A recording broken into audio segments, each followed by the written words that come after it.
All right, welcome to Inside the Numbers with the People's Pundit. I'm your host, Rich Barris, the People's Pundit. Don't forget to like the video if you like the video, all right? And subscribe, of course. I'm going to do this and pound this like a dead horse. I'm going to beat it like a dead horse every day, forever. I mean, because it really is that important. If you're on Rumble or if you're on YouTube, it'd be great if you would sign up on Rumble and like and subscribe over there too, and vice versa. It is incredibly helpful. The best place, of course, to follow us right there, locals, peoplespundit.locals.com, peoplespundit.locals.com. All right, today is Friday. Laura's going to be in the chat in a little bit. Grab some questions and throw them into the private chat so I can see it, and we'll do that Q&A a little bit later. I may make the Q&A a little bit bigger today because there are just really two things that I want to talk about. And one is the upcoming debate. And then the other is let's just review the weekend polls, shall we? Because I have said this a million times. I don't know how many, it's Twitter, X, whatever the hell you want to call it. It is not the best place for irrational people to be.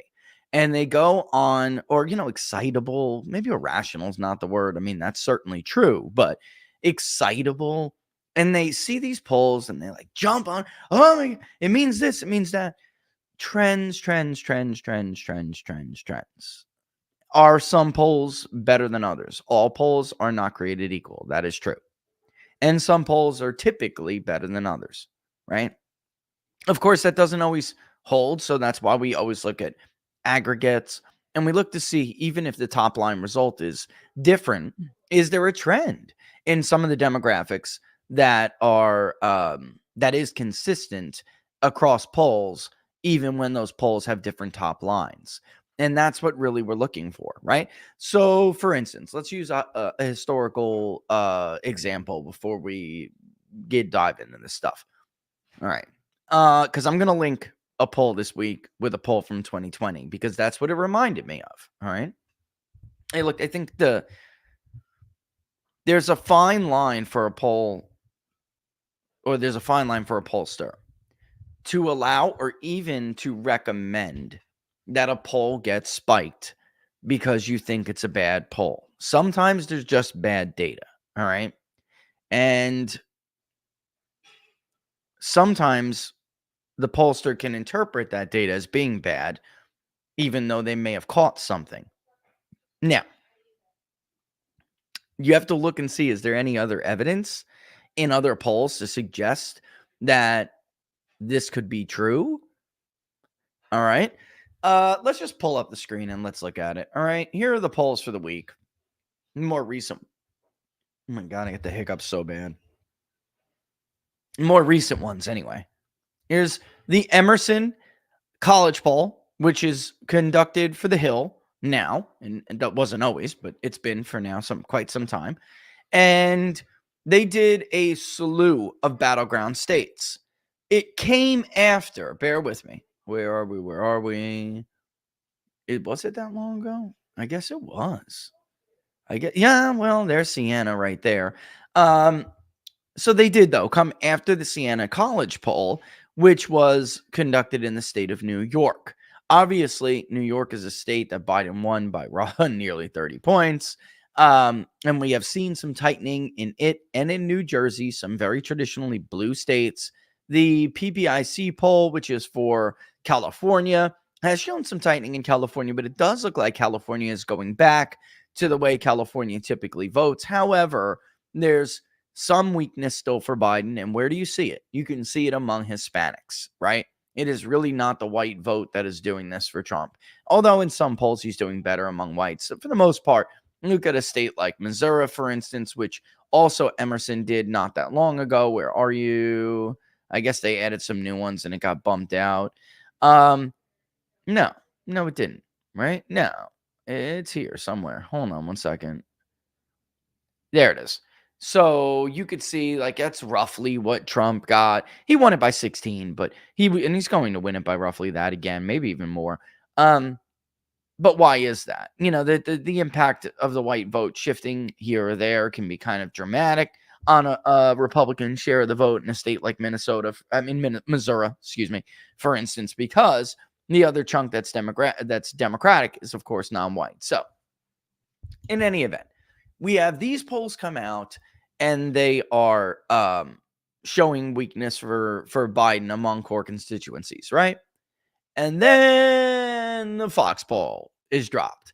And I don't even know. And here, by the way, is Trump and Biden in California.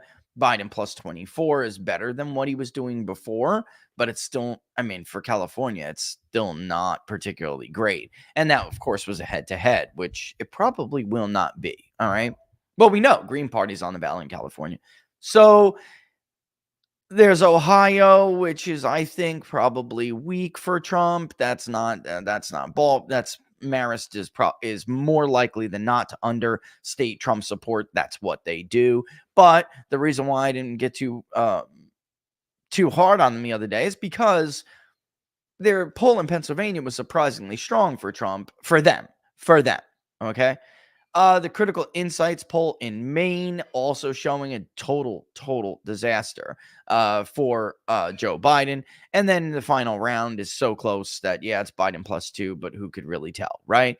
And then there were the slew of Fox polls just before in battleground states that got everybody in a tissies, showing that Virginia was tied and Trump was up across all the other battleground states.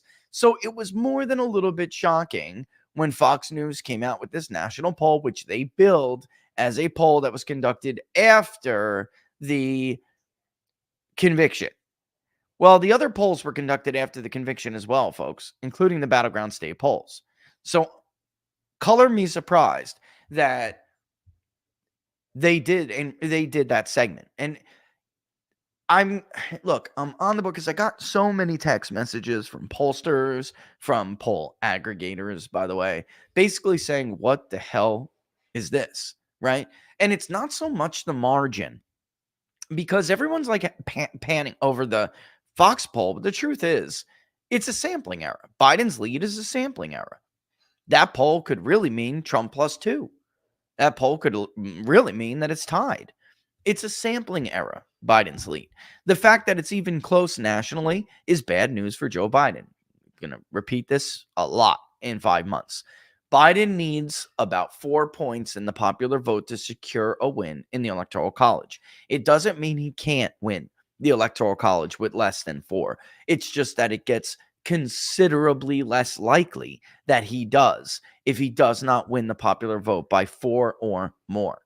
In 2020, he won by a little over 4, and he barely won the Electoral College. Barely.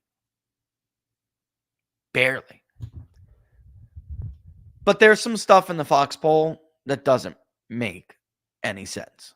And there's no reason to dig into it. I posted it on Twitter. I said it now on multiple shows.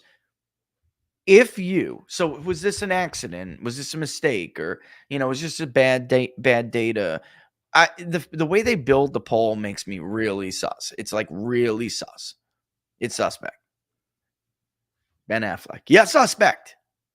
Because if you are a pollster and you don't know that having Joe Biden lead Donald Trump among rural voters is a major flag that you did something wrong. Like, I was seriously wondering if they mislabeled rural and suburban.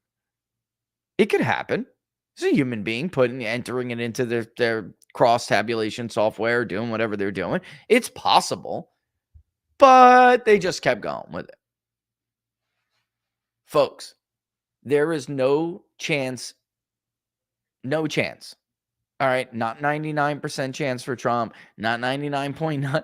Screw that, and screw playing around with probabilities. This is the real world. There is zero chance Joe Biden is going to win the rural vote 50-48. Zero chance. It's not going to happen. He will get trounced, and he will get trounced more like 75-25. In fact, polls tend to understate Republican support in rural America, and they tend to overstate Democrat support in rural America. Even we have.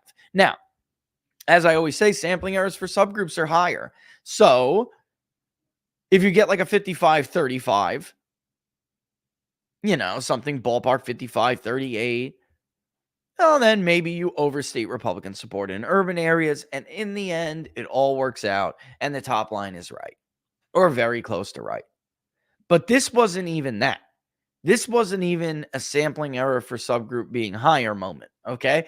This was a really bad result. I mean, not bad for any candidate, bad for the pollster. That's not going to happen. And that doesn't even make sense. It's not even within the statistical probability, like there's each share of the vote. It's not even within that. 95% interval, nothing. Are you kidding me? No way. It is not close.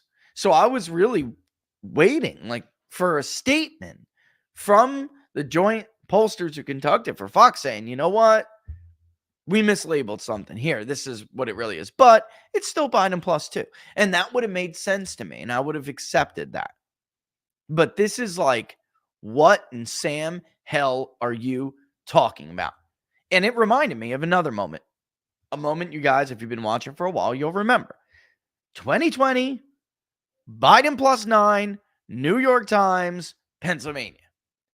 And we broke it down, and it was seriously suggesting Jim Lee from Susquehanna, who's a pollster from Pennsylvania, also looking at it, saying the same thing. We're both shooting tweets back and forth. This poll suggests that Donald Trump is going to lose areas like, for instance, Greene County, Pennsylvania, where he carried more than 6 in 10 voters against Hillary Clinton in 2016. That is not going to happen. Something is wrong, then there is such a thing as bad data. And a pollster has got to know when that data is bad. If you have Joe Biden winning rural voters, you conducted a bad poll. And it is not disputable. I'm not talking about arguing over trends. Should we or should we not hold on to this poll because Trump's share of the black vote is 20% or 22%? That's something that can be debatable. That's not, this kind of a result that screams bad data. There is a chance Donald Trump will carry 20% of the black vote. There is no chance that Joe Biden is going to win rural America or even come close. He's not going to come within 2 points. He's not going to come within 4 points. It is not going to happen. And then a slew of other polls came out, which you're looking at right now, and confirmed outlier is not the word. All right? Yeah. I mean, it is. I guess it can be, but it should have been then reported as one. Listen, there were some funny results in our poll. That should have been like paragraph 2. In the latest Fox News poll, Joe Biden leads Donald Trump by 2 points, according to the poll conducted jointly by Darren and whatever his name is, Beacon and Shaw, right? Period. Next line. However, there were some findings that make this poll, either an outlier or prophetic or whatever. That's how you write it. For instance, the rural vote here is basically split. Most polls do not find that, and Donald Trump won like 70% of the rural vote in 2020. That's the way it should have been read.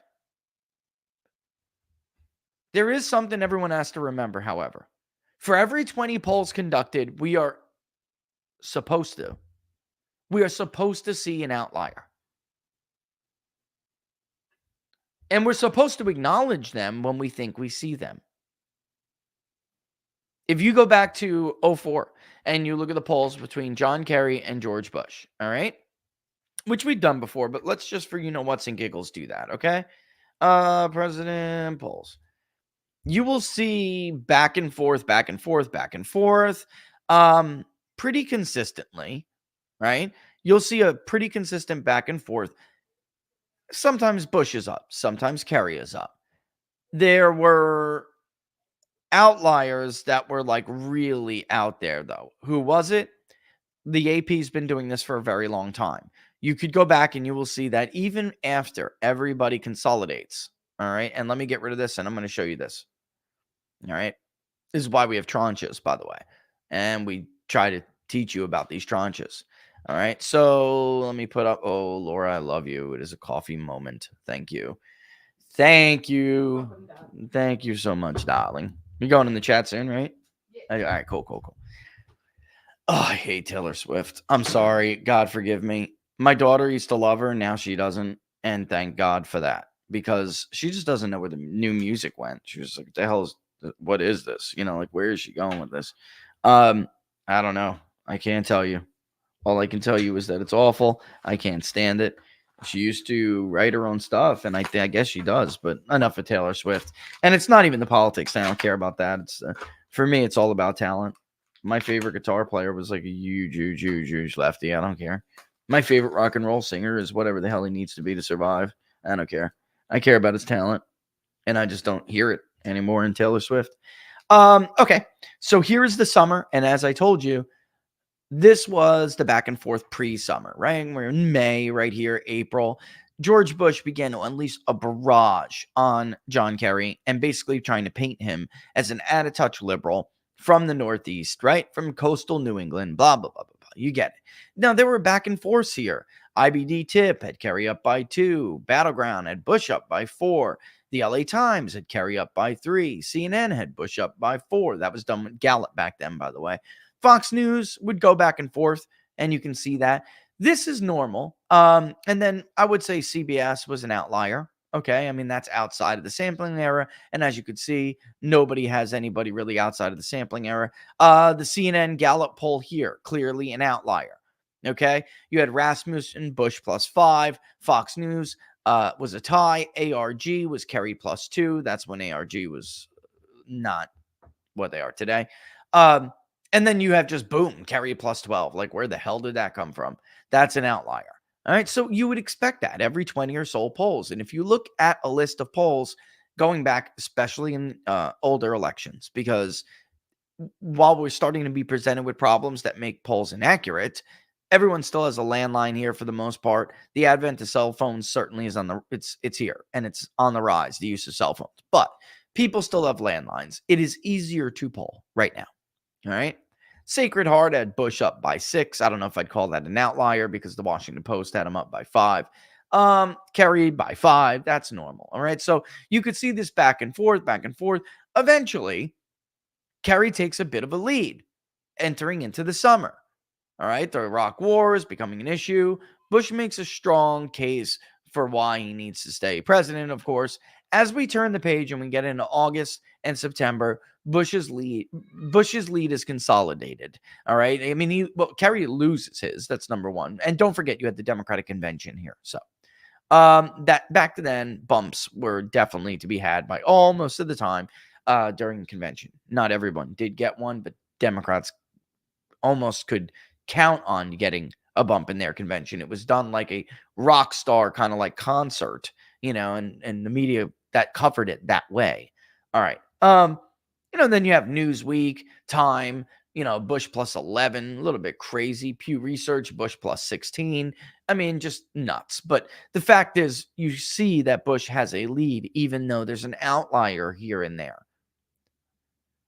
There is one poll who maintains their lead for Kerry all along. All right. And this is where, by the way, you can see Zogby right here. Here's some good history. Bush +3. Democrats hated him for it. Zogby is a Democrat, John Zogby, and they were furious with him. They basically ostracized him after this election. AP, Ipsos, Bush, Kerry +3. AP, Ipsos, Kerry +4. Right? We're getting into the final stretch here. And the final Fox poll is, by the way, Kerry +2. All right. So that is, however, within the realm of normal. If we were to go into some of these big outliers, you would see some very crazy results. For instance, that Pew Research poll has Bush doing ridiculously well in urban America. All right. It does not happen. That is not going to happen. John Kerry will do just like he will perform about as well as, Democrats perform in urban areas. He actually does a little bit better in some rural areas than you would expect for him to see as a, considering the modern narrative, because Democrats were stronger in rural America than they are today. They used to be. And then the suburbs were the traditional battleground. And what happens? About 3.5 million Democrats vote for George Bush in suburbs. That's what happens. And he wins. But he barely wins. All right. But you could see that that's a natural back and forth. And yes, there is an outlier about every 20 polls. I will be nice and I will say, I think I'm giving them too much of the benefit of the doubt here. I will be nice and I will say that is let's just say, okay, Fox is an outlier. All right. Everybody else was in the field at the same time this week, and they just didn't see what Fox saw. And they cannot listen. I mean, if you look at some of these state numbers, which all got started with Ann Seltzer's poll in Iowa, Trump plus 18. All right, where are you? There you are, right there. The Des Moines Register poll. It isn't possible for Joe Biden to be winning the popular vote by that margin if he is 18 points down in Iowa and only 7 points up in New York. It's just not possible. It's not possible. I'm sorry. It's ridiculous. And you could say, well, what about the battleground states? Maybe Democrats are going to do better in the battleground states. Well, now we have 2 rounds, including one from Fox. So, in all honesty, Fox should probably just not release that poll or released it with a caveat, because it was absolutely torn apart by everybody in this industry. The stuff that you did not hear, the behind the scenes stuff, the text messages, the like, are they kidding with this crap? You think this was intentional? These are people who are like honest, logical, thoughtful people. They are not partisans, or, everyone's got their own views, but they're not overtly partisan, saying, have you seen the Fox poll? What the hell are they doing? Like, it was so obvious to everyone in this industry that, this was a questionable release. And again, do you remember when Gary Langer conducted his last national poll for ABC News and the Washington Post? It was Trump plus 12. They released that with a caveat, even with an outlier caveat, even though Trump was ahead in the polls. They just thought it was appropriate to do that, given that their lead for Trump was much bigger. Well, do you think when Pew Research had a Kerry plus 16, they released a caveat? And therein lies the problem for me. There's always a caveat when it's an outlier or potential outlier. If I'm being the most generous that I can be, there's always a caveat when the result is good for the Republican. When the result is good for the Democrat, and it is very clearly either an outlier or garbage, just garbage,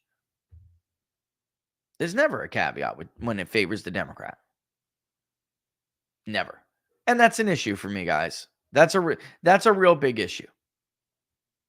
So there you have it. Interestingly enough, where are you? Got to grab the tab to go up. Let's just take a look at the Emerson. Yeah, let's do that, because there's some trends on here. Let's take a look at, because the trends are what I care. I mean, I personally care about. If they are outside the sampling error, they're consistent, right? Even if there's a better result for one candidate month over month, but they're still down. I mean, is it within the sampling error? I mean, is it really that the race is tightening at all, or is it just noise, right? So what's cool here is that Emerson, in fact, did Minnesota as well. Let me just take a sip of my coffee and I'll read the results. Oh boy, that's hot. Oh God. Hang on one second. Hang on. Boom.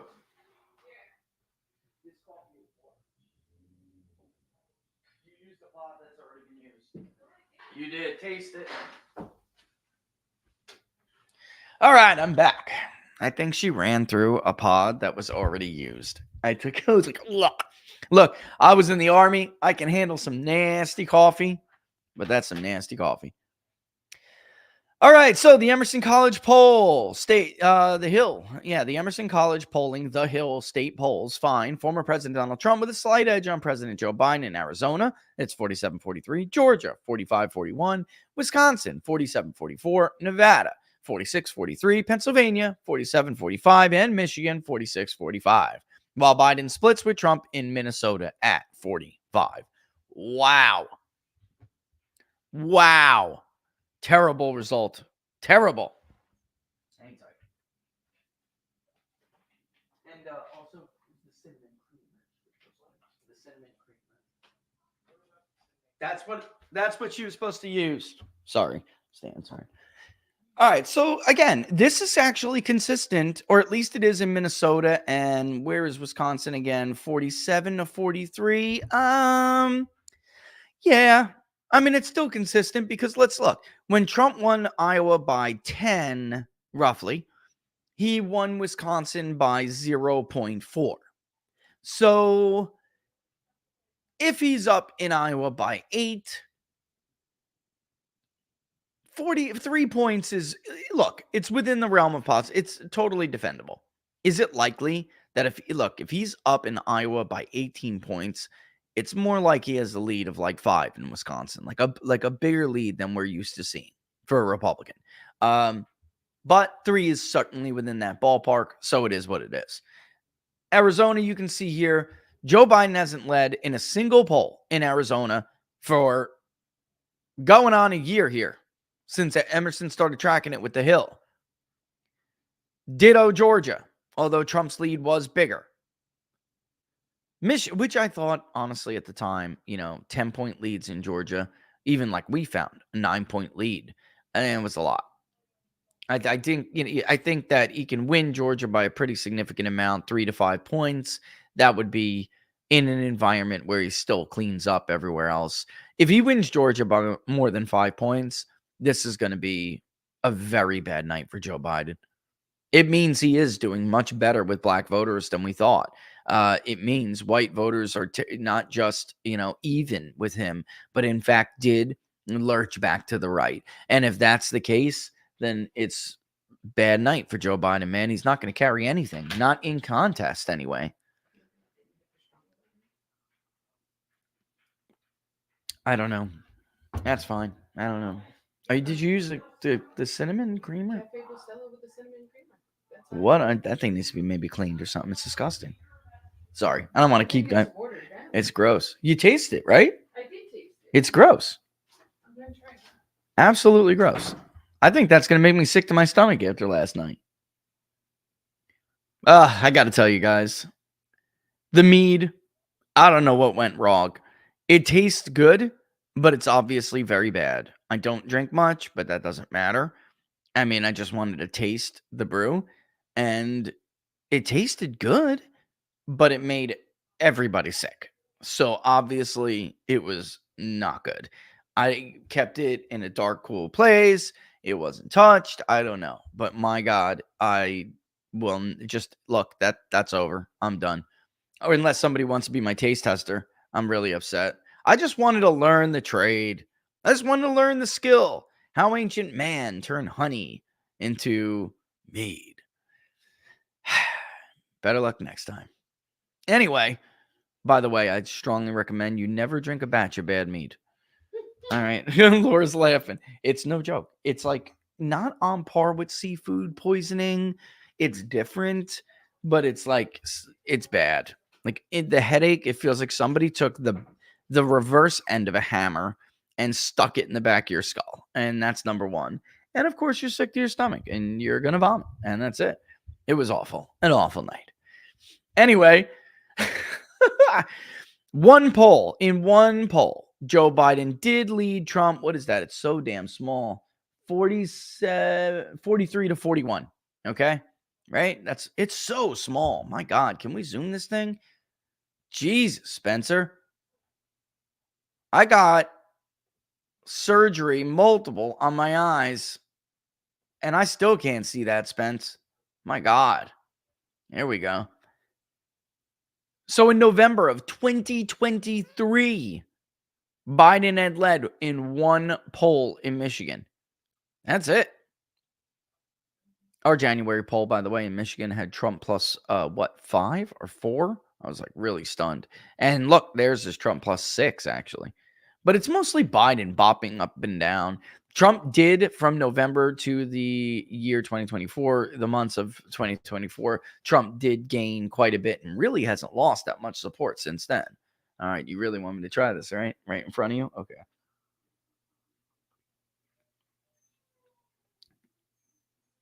I don't know, love. I just need a cup of coffee, so I'll just take it. But a double shot? I don't do that stuff. It's disgusting. It is. I'm sorry, but I need some caffeine, so I'll just be very gentle with it. All right, Nevada. Again, Trump has led the entire time here. If you go back and look at the Hill polls, Biden hasn't led in over a year in the state of Nevada. Arizona and Georgia, he hasn't led in a single poll in 6 months. Trump has been outside of the sampling era, the aggregate sampling era. This is just, I don't see how the Sun Belt reverses. I just don't. This is so consistent. I mean, a ground game could do it. So far, I'm like unimpressed with Trump's ground game. I'm just being honest with you guys. I'm just being honest. I am unimpressed. There are good ideas that other people came up with that are being co-opted by people who want to make money. And, that's the way it happens in politics. I mean, it's not really anything new. Let me just put it this way, though. Democrats will absolutely sacrifice the money that's in it for them to win an election. All right. So if they feel like somebody else has a good thing, they will not try to come in, reinvent the wheel in a manner that makes it profitable. And Republicans have a horrible, horrible knack for doing that. And it's going to lose its potency, its viability as a plan to get out the vote. So and here's the kicker. If Trump wins because he himself is a turnout machine and has been a turnout machine, those people are going to want to take the credit for it. And they're going to say, see, I'm a genius. I got all these votes turned out. It's very, very sad what I'm seeing. Very sad.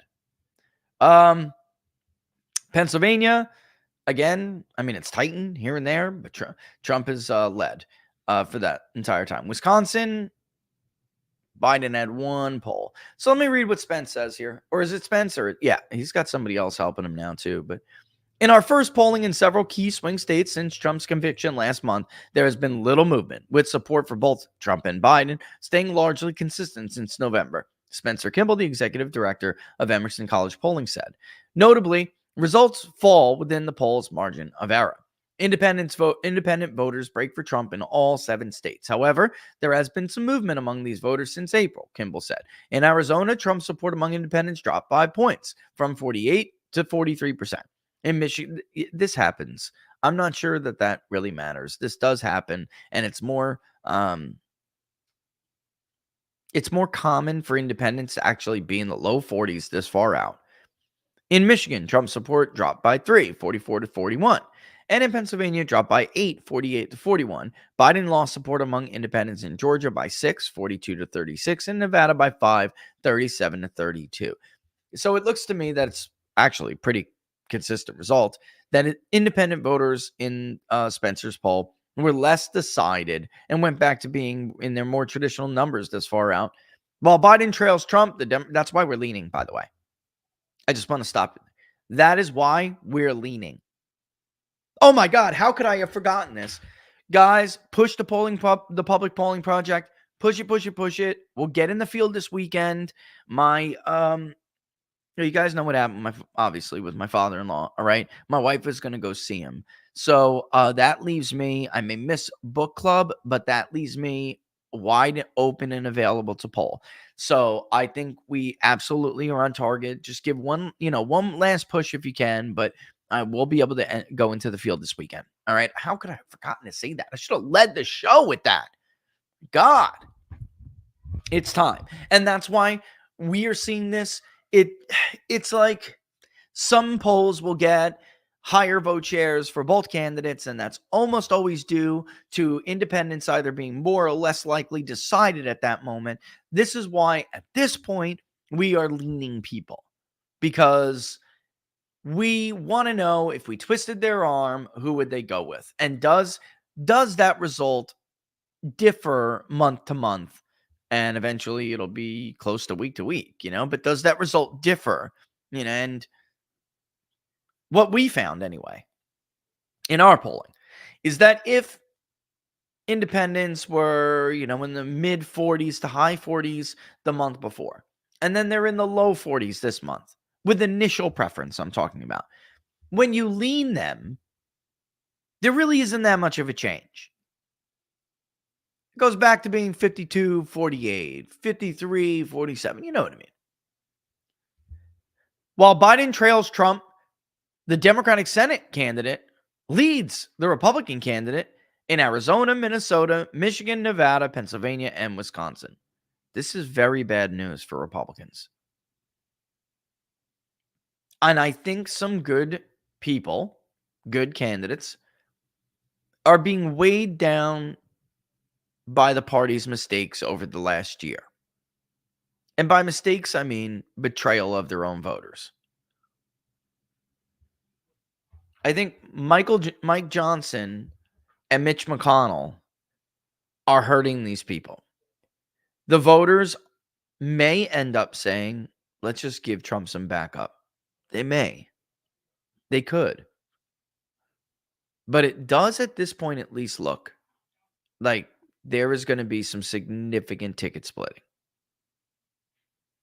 And if that happens, and I'm not sure Trump is making this case good enough, if that happens, his presidency will be pointless. Pointless. Democrats will tear down every norm and institution that we have. They will destroy it all just to stop him from implementing his agenda. They will. Democratic Senate candidates outperformed Biden by 2 in Arizona, Pennsylvania, and Wisconsin, 3 in Minnesota, and 7 in Nevada. Arizona, Gallego 45, Lake 41, 14 undecided. That's actually really close, but considering there's so many undecided. I wish he would have leaned them and he would have seen where that from now on too, we are leaning people in Senate contests. There's absolutely no reason not to do that at this point.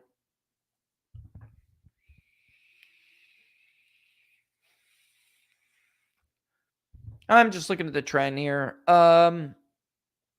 Lake got within 2 last month. It's now back to 4. In February of 24, it was more than that. Obviously, it was 7. Amy Klobuchar is going to win her Senate race. I'm sorry, I don't mean to just put the kibosh on this, but I would be incredibly surprised if Ross White was able to beat Amy Klobuchar. I mean, talking about a former presidential candidate.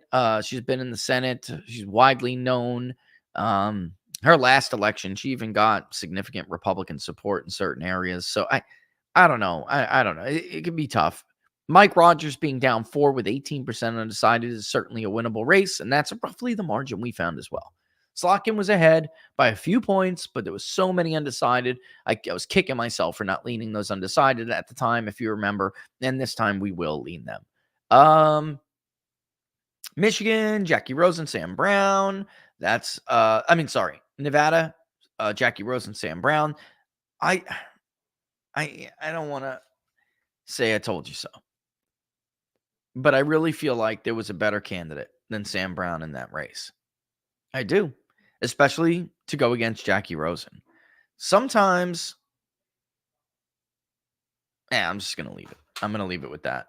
But if you don't agree, you can leave me a comment, a Q&A. We'll talk about it. But I'll discuss that more with the book club in more detail if you want. But I just don't think that was the right move.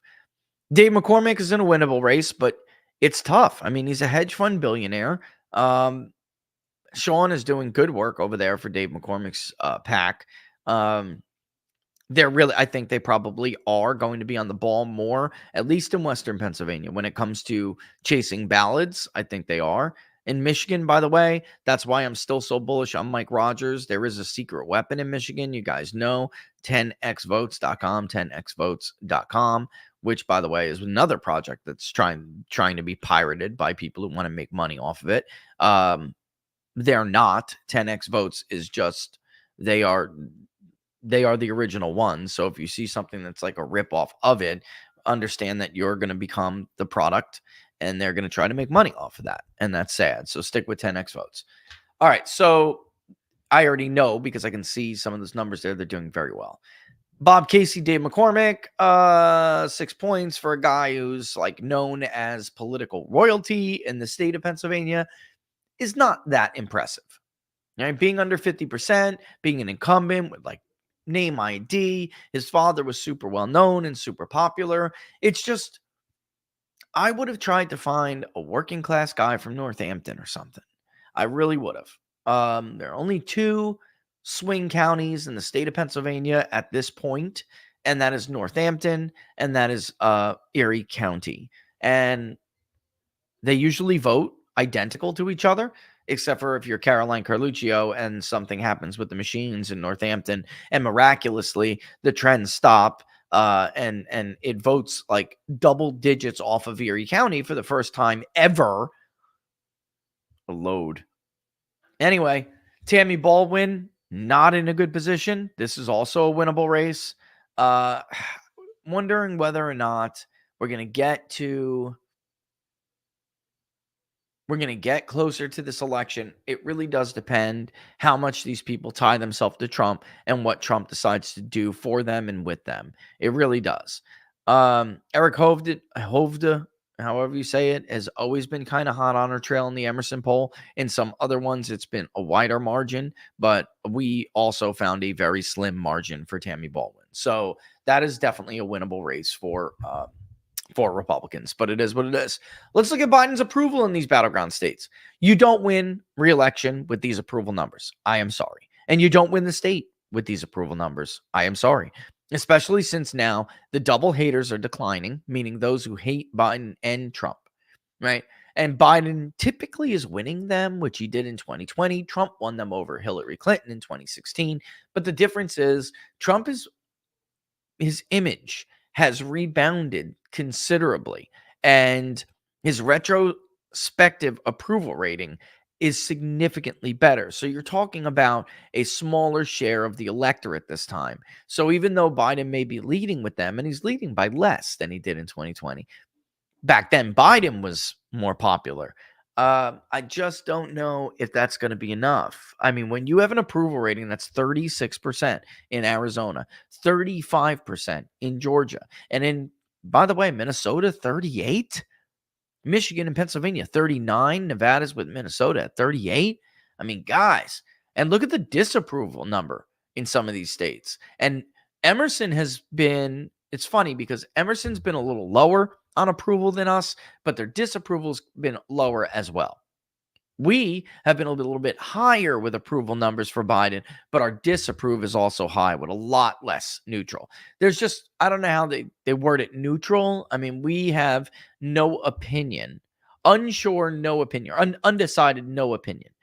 We do it differently. Guys, there's just like 2% now who don't have an opinion on Biden. Those are very high to me.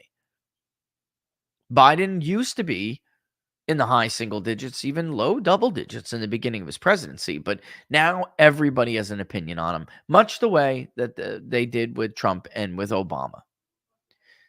So the gubernatorial approval ratings, Katie Hobbs is embroiled in a scandal. I'm surprised her disapprove isn't higher. The neutral rating is just too high for that to be the case, but yet she is still underwater by 7 points with only a 36% approval rating. For those who don't know what's going on in Arizona, do you remember, because I'm doing a little research, I can't say for sure yet, but I am doing a little research.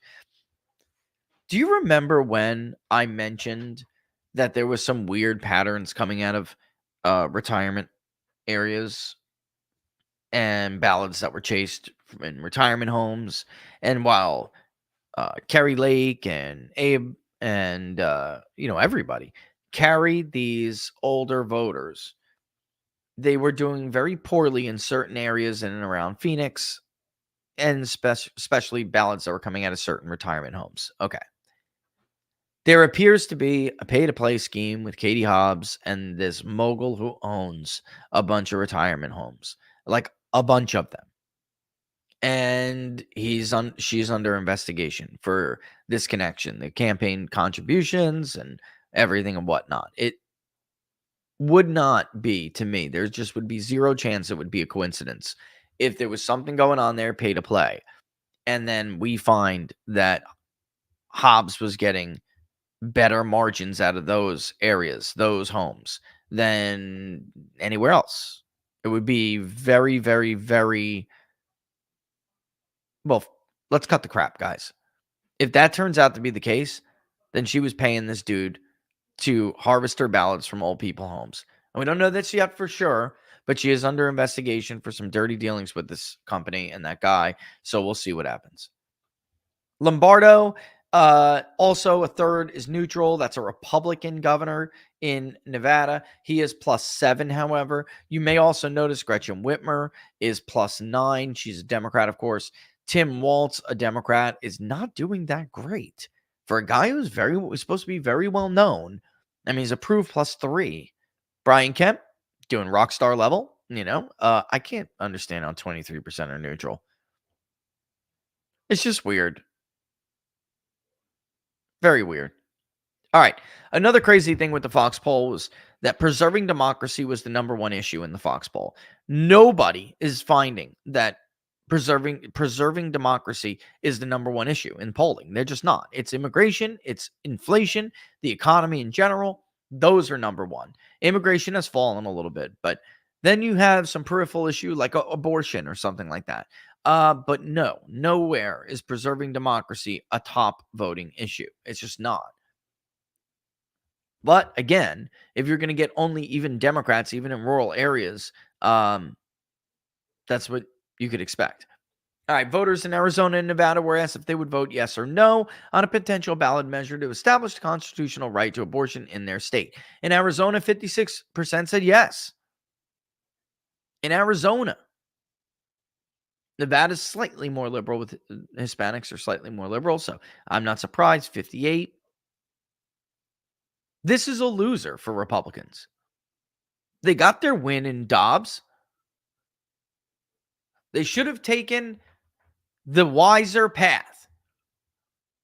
And you want to go after abortion after Dobbs, you do it on a playing field where everybody can agree it's level and you can find a consensus position. Nobody wants late-term abortion. Only fanatic leftists want late-term abortion. Let them have it. And by the way, that is the policy of the Democratic Party. That is the platform of the Democratic Party. Despite how the media lies and said they don't know, that's not true. They don't. They do. Absolutely. It is their platform that they support late-term abortion. Get the hell out of here. So tired of that crap. You may notice, by the way, that there is higher support for it among men in a state like Nevada. All right. Obviously, immigration is a huge thing. Listen, I know some people are trying to defend Trump with a statement on immigration. Like, if you're here with visas, you graduate. These people should be allowed to stay. As somebody who was from a university that had one of the most robust foreign student programs, it is not always a good idea to let these people stay. It isn't. However, with some vetting, I guess, it's better than letting them go back to their home country, taking the information we gave them and using it against us. That being said, it's a tough call. It is, because Trump has the entire country on his side when it comes to immigration right now. Not even in 2016 did people agree with Donald Trump's restrict immigration platform, and even what's called mass deportations, the wall. He's enjoying levels of support for this stuff, these anti-illegal immigration things, when he knows the chain migration is that is what's behind the monstrous numbers. And then those people who really are naturalized and get to vote and everything. The chain, as Trump knows from his time in presidency, is the real problem. He has such an opening and an opportunity here. I just don't understand why he would voice support for any of it. And I'm saying as a matter of policy, there's certainly, you have to take it really case by case. You do. But as a matter of policy, it's what he said is actually kind of smart. If done correctly, you don't want to keep them all. But certainly you don't want to send them back to use that information if you don't have to and if they're trustworthy. A lot of Chinese students where I went, my alma mater, and many of them did not want to stay. They wanted to go back and help the mother country, Others did not. They wanted to stay. However, it's very difficult to determine, whether or not they want to stay because they really want to, integrate and assimilate, or if they are, have more nefarious intentions. I mean, those are realities. There have been some real serious plots uncovered. I mean, the Chinese are very good at this specifically, and we have to be careful with that. And I think that's what a lot of people are upset with his comments. That's where they're coming from. All right. All right. Voters were asked if Trump's criminal conviction of 34 felonies would impact their vote and have none. A plurality says it has no impact in all states. Hunter Biden, a majority said it had no impact. I told you it really wouldn't have one, except for the fact that, like, if Trump is sentenced to prison or he gets a very harsh sentence and Biden gets let off, which I believe he will be, that may impact it only in the peripheral, but with people just kind of getting their views reinforced that this system is totally corrupt and rigged. Good sample size by the way. Decent sample size. I really wish they would just nix the landline. I really would. It's just so difficult. Are you having trouble reaching older voters on the cell phone? We don't. I just don't know why you would do it. And then with those respondents came from Aristotle. Good for you, Spencer. And the panel conducted by Sint. Great panel.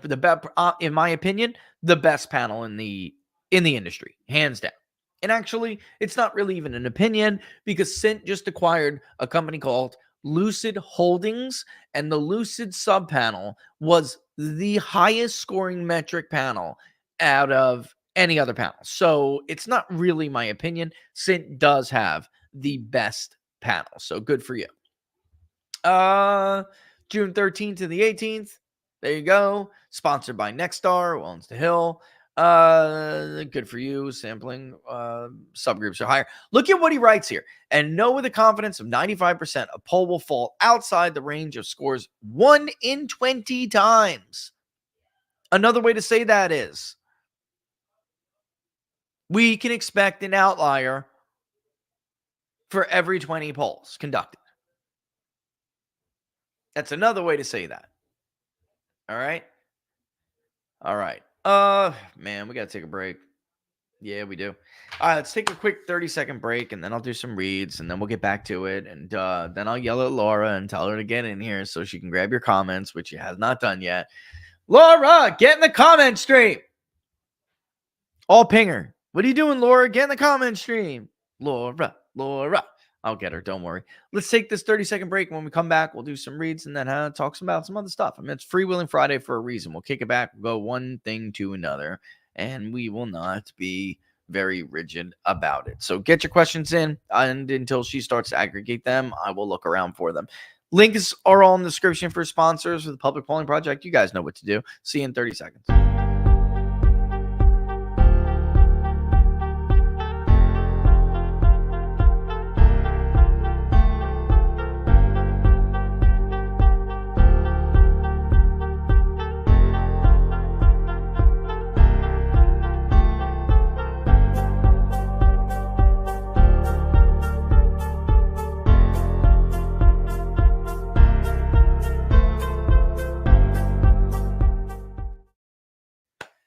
Not make it into a thing, ladies. All right. I just want to read you guys something. I was waiting for this survey. Not good news. So existing home sales month over month are down 0.7 year over year. They are down 2.8. Not good.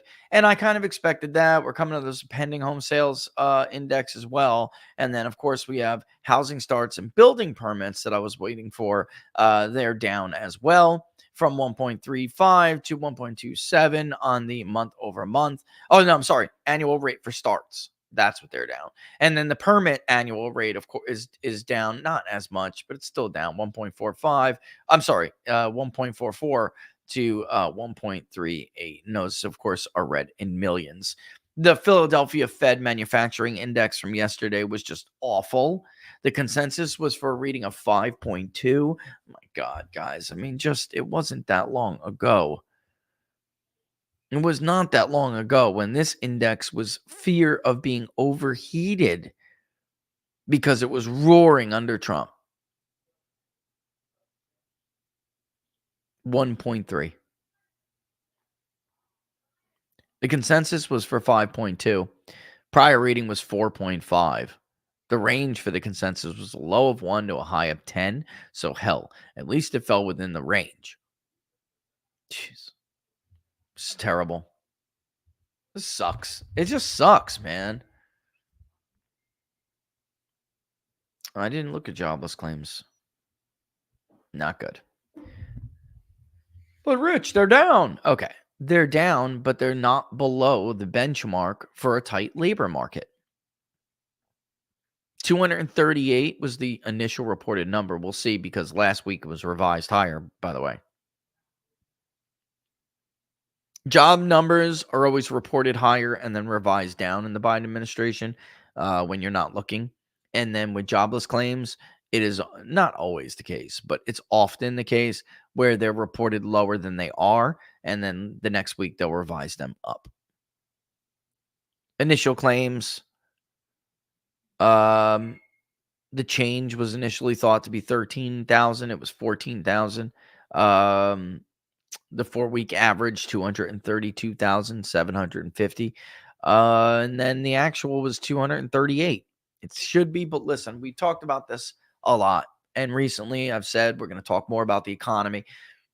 A truly tight labor market is not just, oh, look at the unemployment number. Look at the number of the jobs that's created, which are fiction anyway, and get revised to junk. That's what's been going on.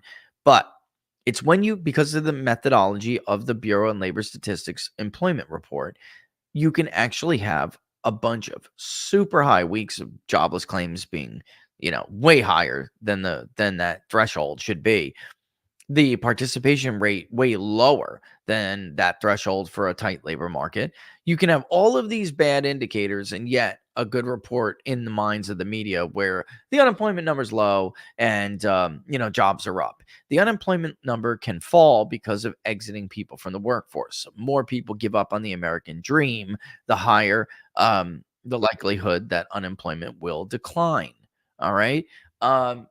It's a gimmick. So when you see a ton of people entering the labor force participation, and the less cited equal employment population ratio going up, and the benchmark for labor force participation is around 63%.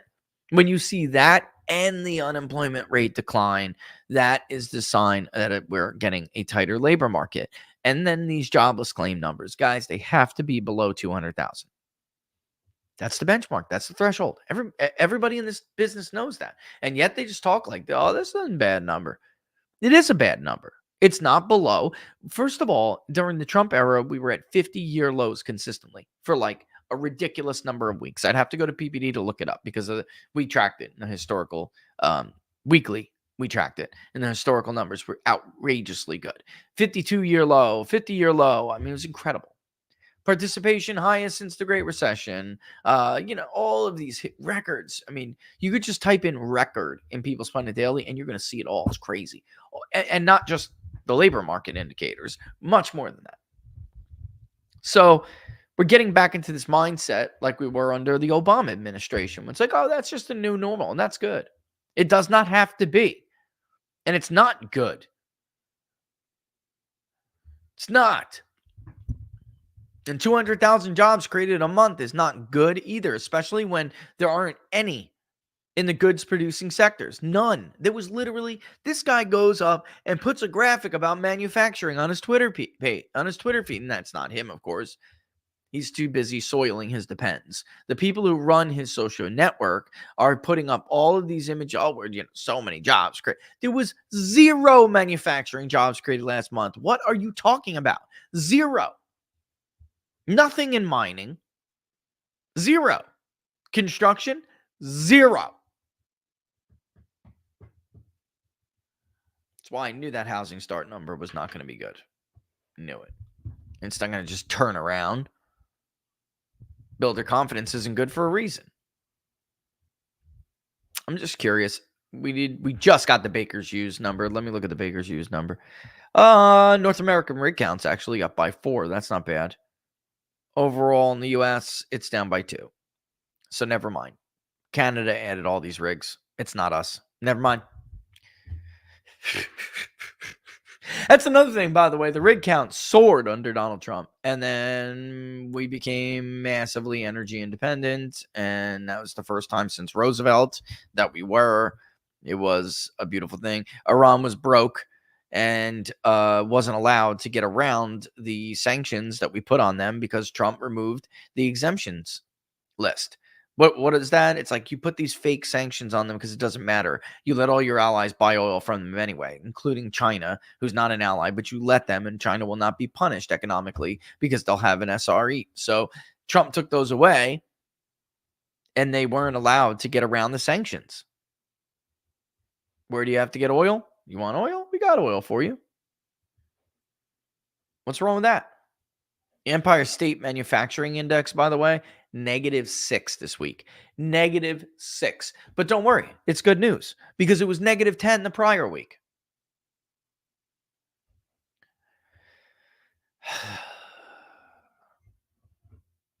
Not week, by the way, month. It's just awful. And yet, who is it on Real Clear Politics? I think they linked it just so we could laugh at them. The best economy in a half a century? What?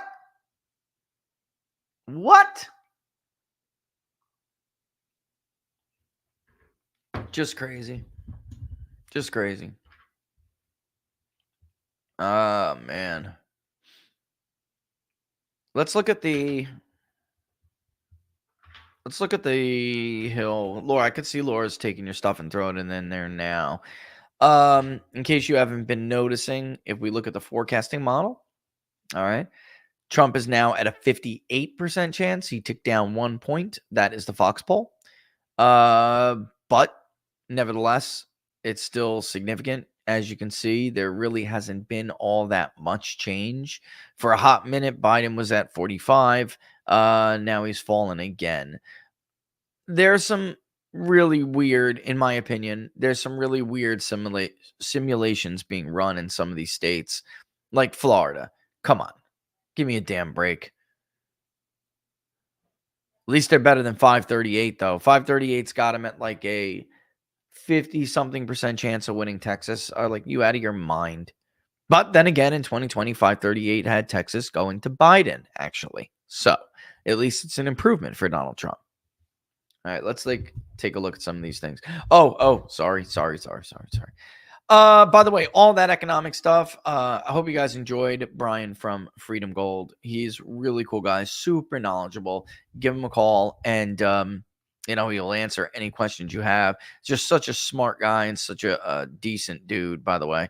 And give us feedback on what you may think. So let me actually go through some of these reads and we'll come back and we'll grab those questions. I see Laura stacking in the chat for me, which is great. All right. With everything going on in the world that we've been talking about, all those indicators I just gave you, now would be a great time to start looking for different places to protect your investments, to diversify your portfolio.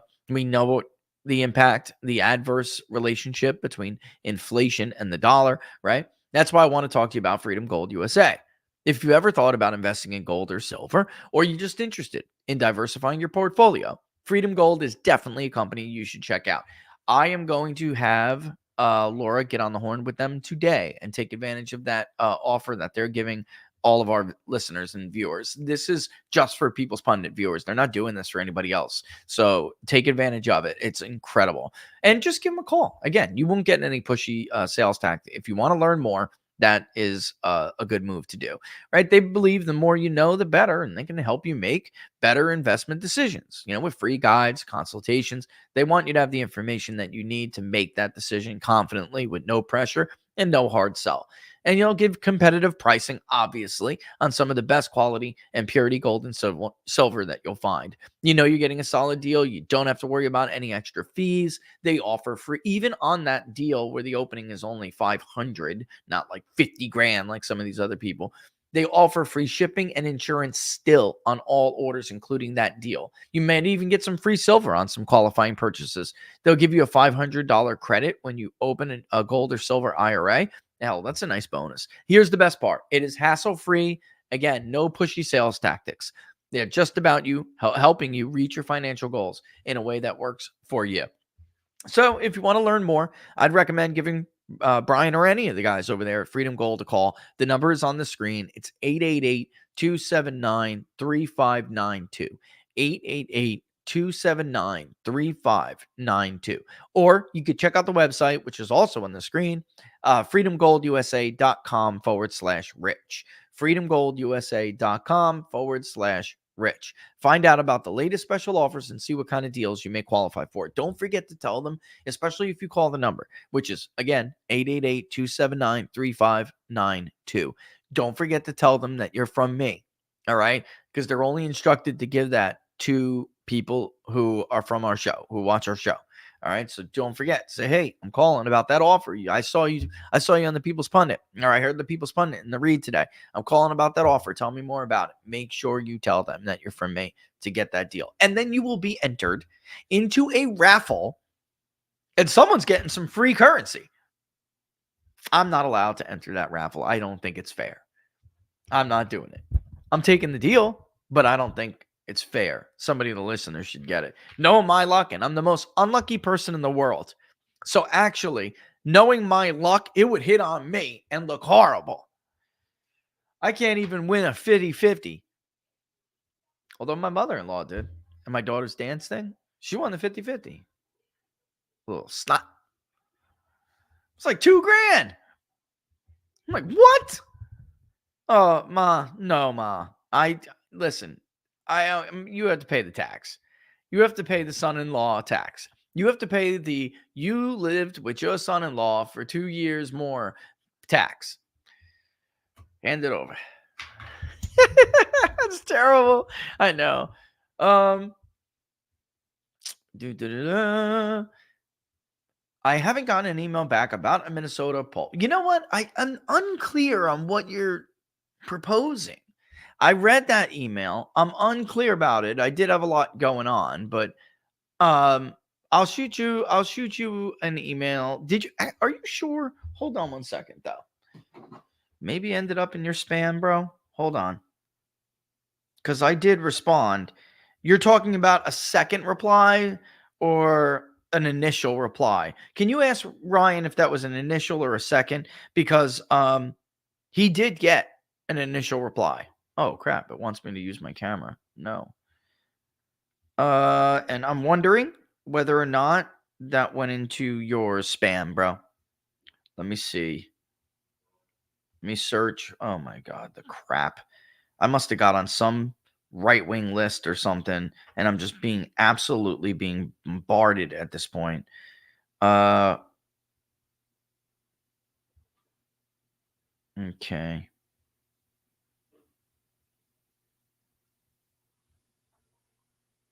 There it is. Minnesota poll idea.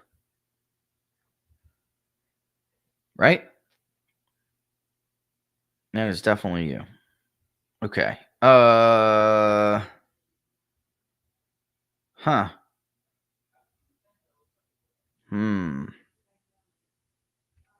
It support. Let me see if this went through. Can you do me a favor and check your spam for me? And let me know if I'm in the spam folder under my polling email. All right. If not, then I'm going to stop hitting reply and then adding it. I'm just going to have to I think I have always thought that I have less chance to go into a spam folder if I hit reply on the local support thing, and then add your email, because it's not going to reply directly to your email. It's going to reply to the local system that sends me that support message. But I always thought I had a better chance of doing that, but it looks like you may not be alone on this. What do I think about the Fox polls along with the Ipsos survey, USA, Minnesota polls this week? Yeah, no, I just that's a narrative. That's a narrative. Overall, Trump is actually leading in Minnesota overall. Now, they're still giving Biden a chance. Let me show you. They're still giving Biden the. Hold on. Let me pull it up and I'll show it to you. They're giving Biden the advantage on the Hill forecast, and that is because of historical voting trends or really ethnic voting trends. Now, it is possible some of those can end up. Look, 35% is actually, I don't think pollsters, forecasters, we explain to people that 35% is actually pretty good odds. So that's why I think it's kind of ridiculous to say that Trump has roughly the same likelihood of winning Florida than Biden has of winning Minnesota. That's horseshit. I'm sorry. Trump's chances of winning Florida are above 90%. Like, there's no if, ands, or buts about it. Dave over at Qantas just ran some simulations with his model in Florida, and it looks almost identical to our poll in Florida. So the mean is just slightly below the lead that we had for Trump. So, yeah, but his chances of winning the state are over 90%. So the idea that like Minnesota would be 65% for Biden and, Trump is like just above that to win Florida is insane. That's asinine. Come on. But there's a limit that these models can do. And I think that's something that we don't explain to people enough. An outlier poll like that, and that was Kira who sent that. No, who was it? No, Wong, too. Yeah, Wong. I mean, an outlier like that can actually influence it and screw things up. Survey USA did all right, I believe it was in 2020. They did overstate Biden a little bit, but in Minnesota, but so did we. All right, we had Biden up by 10. He won by 7 in that state, not 10. And in 16, we had Hillary winning it by about 2 points. She won it by about 2 points. However, Survey USA had Hillary winning it like 12 or something. So it wouldn't be the first time. I don't think Ipsos, I just showed you actually looking at the John Kerry versus George Bush 04 presidential election. Ipsos, it has been always one of the worst panels. I'm sorry, it's just true. And maybe some of it's not even their panel. Maybe it's how they decide to weight it, because they seem to be doing pretty good with AP Votecast. It's just that their pre-election polling is awful. So it tells me that those people are okay and doing a decent job waiting for an actual electorate when they see the actual electorate, but they're doing an awful job waiting before the electorate gets a chance to cast their vote. And it is your job to make sure that you model that electorate correctly. That is a pollster's job. It's a cop-out not to do it. It's a straight cop-out. And I'm feeling like that's growing evidence that they are not adjusting when they know they have an issue. So why? Why would you not? Why would you routinely overstate a party support and just be okay with it? Why would you do that? If I routinely overstated Republican support, I would adjust. One election is not routine. Sometimes, like for instance, in 22, Democrats had a better ground game. Doesn't mean the polling was wrong. So you could find yourself chasing the weight if you adjust when you really weren't that far off.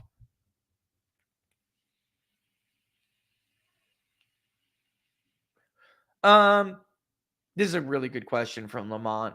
Do you think we'll see Trump open up his lead again and pull up those struggling senators once he's fully back on the campaign trail unencumbered? Here's one thing, Lamont. He may not be. They may put, I think everybody needs to seriously prepare for Judge Merchan sentencing Donald Trump to jail time. I think you need to prepare yourself for that. He's been convicted on over 30 counts. They made up the crimes. They can make up the sentences. I'm telling you, there are mandatories. They can do what they want. He can do what he wants. And I'm telling you, everyone needs to prepare themselves for this. That we're going to have a Nelson Mandela-like situation in this country. They don't care, folks. They have nothing to lose and everything to gain. They've already overstepped. The polling is awful on it. So taking it all the way is really the only choice they have. That's it. $40. I thought it was going to be more this month. Okay. Yeah, he's saying he has not gotten it. Then I will send it to him from my own email instead without the local sting. All right, Laura, that's the only way I can do it. I did reply to him and using a local support thing. And sometimes it ends up in people's spam. But he's saying he didn't get it at all. So I'll send it again myself. I'll be on. I'll just tell you right now, Ryan, I'm not fully clear on how you wanted to do this. So that's what my response was. I wasn't sure if you were trying to like fund it among activists in your state, which I've never really done before. It's kind of sounds like an omnibus situation, but I've never done that, so I'm not familiar with it. I could easily, though, if that's what you're saying, I could easily put up a form that's specific for you guys, and you guys could do that like the way we do the public polling project. Because I would love to poll Minnesota, of course, absolutely. I love it, love polling that state. It's a great state of Minnesota, really is. Multiple states in one, really, but it's a great state. And again, so let me get to Lamont with that, but I'll send you that email, Ryan, after. But as far as what Lamont's saying, I think everybody needs to at least prepare for an ankle bracelet or something, which means he's not going to be unencumbered from the campaign trail. I also don't think that this narrative is real. I think it's bullshit. I'm just going to be real with you guys.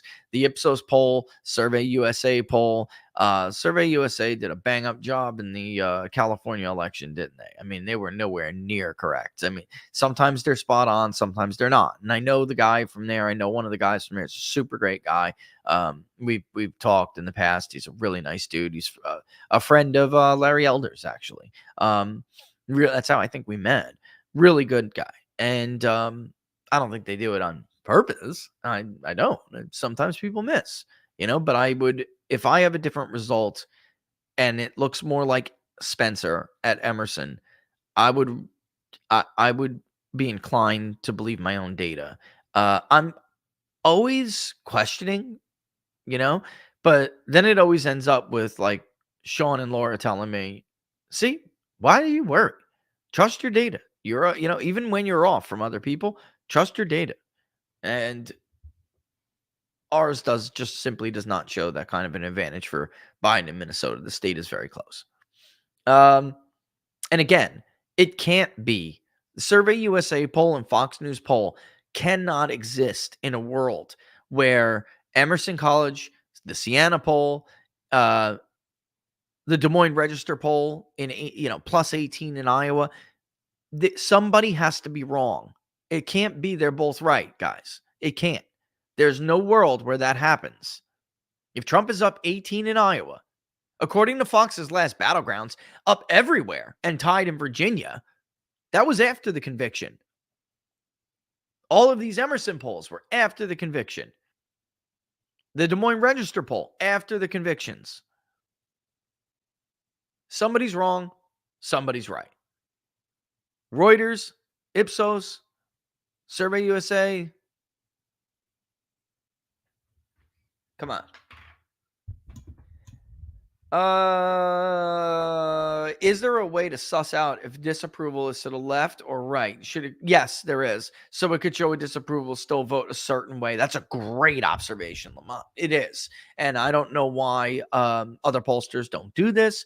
Emerson does. You could look it up and you could cross and see in their crosstabs. If you download their XLS files, their Excel files, you will be able to see through their crosstabs. They have, just be careful you don't go in the Chi Square tab. It's going to confuse you.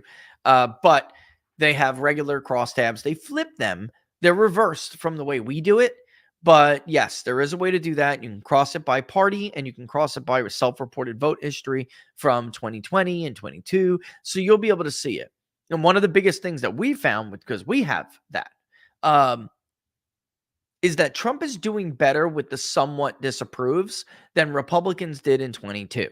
So they're both still going for Biden, which is weird. You have over 90% of the strongly disapproves going for Trump, going for Republicans, but then those somewhat disapproves, Republicans are trailing Trump's vote share with that group a lot. And well, it's not that I don't know why that is. I do know why that is. These are double haters, hate both parties, really. They just don't trust the Republicans at all. They don't. And some of that group do trust Trump. They do. So Republicans have a trust issue. They have a trust deficit. And that's what I was saying before when we were going over the Emerson poll. I feel like it's really dragging down some good candidates out there.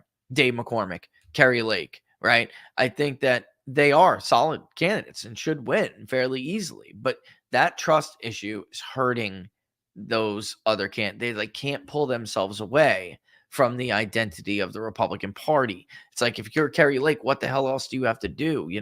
I don't know. Have Trump there constantly, explain to people. Trump is going to have to rally all the time, and he's going to have to explain to people all the time. And in videos, that's good too. The videos he puts up on Truth Social, that's good, but it's not as good as these major events with these big announcements. He needs to tell the country they have got to vote for his slate of candidates, because if they don't, they're going to get a Trump White House that they're going to do what they did last time, which is turn the country upside down and inside out to stop the agenda that you're voting for me to implement.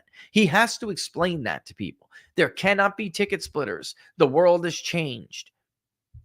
But Republicans are so awful that there is a growing chunk in this country who will vote for Donald Trump and will vote for the Democrat because they just hate Republicans more. Or at least they know what Democrats are going to do because they do what they say they're going to do. So it earns a certain amount of respect among these people. Not everybody is a partisan.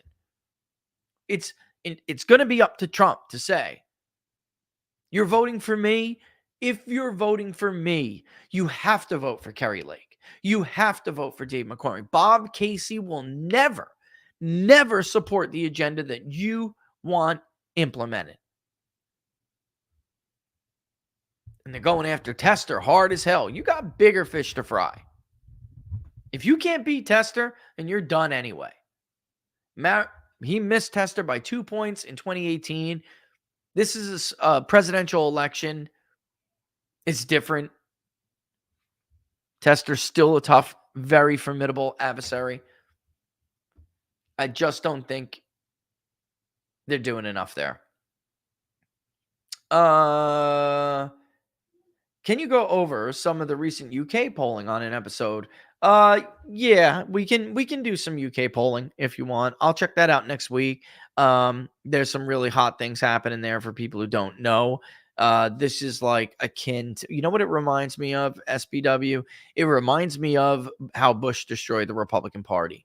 That's what it reminds me of. David Cameron, Theresa May, Boris Johnson. They were given the best opportunities since Margaret Thatcher to advance the conservative agenda, and they blew it. And how did they blow it? By not being who they said they were. Just like George Bush, just like John Boehner, just like Paul Ryan. When you screw over the voter, you tell the voter you're going to do something, and then you don't do it, they punish you, especially in this world if you're on the right.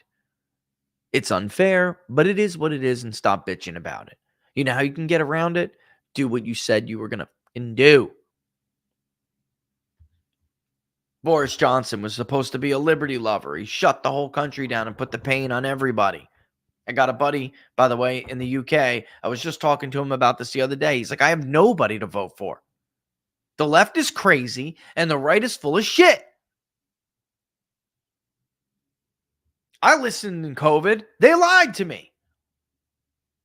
Boris, we thought he was going to be the guy who would protect us all from that kind of shit. By the way, hello, I voted for Brexit. Where is that? The polling is awful for the right. Awful. Now, Nigel Farage has a huge opportunity here, and that's why he's returning.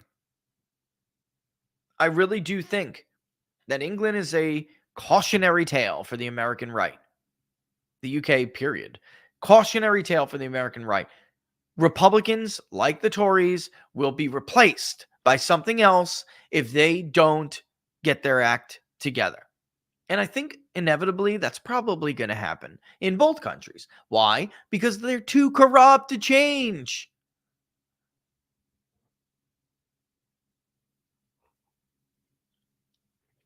It's sad, but it's true. You're too corrupt, too cowardly. Question, ideas, not money. The Illinois GOP state chair has resigned. What advice do you have for the Illinois GOP to build a successful organization like Texas and Florida GOPs? Wow, that's, first of all, a really good question. The problem, I feel, some of that criticism is very fair of the chair, some of it is not. Because, for instance, working with some people with data, they're like pulling teeth to get funded. And you have Democrats willing to spend like $2 million on a state like legislature race. And Republicans have all these targets, tons of targets. In Lake, DePage, right? Outside even parts of Cook and the suburbs, they don't do a damn thing. My advice would be to listen to a young legislative assistant who's been around the block, who has a plan, and stop wasting your money on BS that doesn't work and listen to him instead. It is time for you to start from the ground up.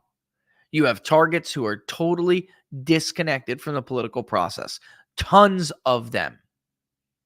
And many of them are not just like flat out new voters who never vote. These are people who used to be Democrats who have exited the electorate because they have no love for the Republican Party, but the Democrats became something they cannot support. So they haven't voted in 2, 3, 4, 5 elections. And they're everywhere. We did the modeling. They're everywhere.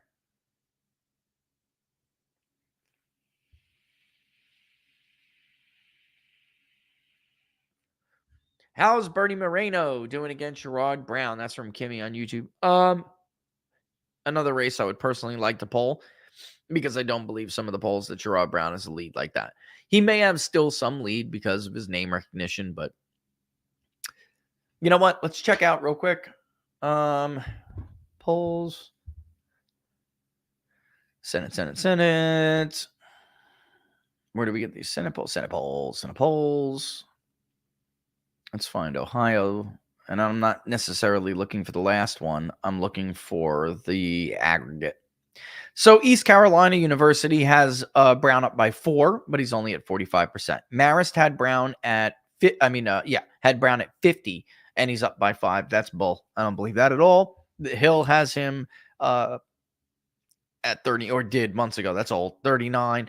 I think he's probably somewhere in the ballpark of 45 with Moreno in the low 40s. That's one that I think you're going to see consolidate the way we saw it with Vance, and I think Moreno's going to clap Sherrod Brown. I don't care what the polls say. Marist, by the way, had Sherrod Brown up like 16 points over Jim Renacci. In fact, let's take a look at some of the last 2018. Let's do that. Senate, Ohio, Senate polls. Okay. And we haven't had one in a presidential cycle so far. I don't know why 538 is the first one to come up. Real Clear Politics invented the polling average. And yet, now you have to put RCP into the Google search in order to get RCP to come up. That is a load of bullcrap. All right. That appears to be Mandel versus Brown. Oh, and by the way, they all had Mandel down. Mandel would have beat the hell out of Brown. When everybody had Mandel down by like 9, we had Mandel up by 7. He was gonna steamroll Brown. Here's the Ohio. That's the live results, though. I'm trying to find the. Yeah, in any event, Jim Renacci barely lost, and the polls had him down double digits. He lost 53.4 to 46.6. That's it, guys. And Mike DeWine won when every poll said that Richard Cordray was going to win that election. And by the way, in order to pull that out, let's take a look real quick. And I know I don't want to, Laura will yell at me if I stay too much on one question, but I think it's important to take a look at the map real quick. And I will show you how Brown put that together. Why? So you could see what he would need to do in order to recreate that. And he has to do it against Bernie Moreno. Totally different. All right. There's the map.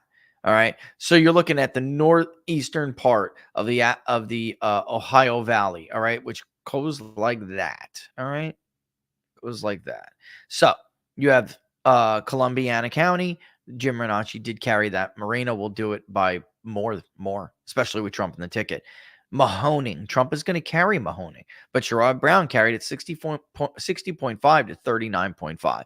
Jim was a very vanilla, not MAGA, not at all MAGA.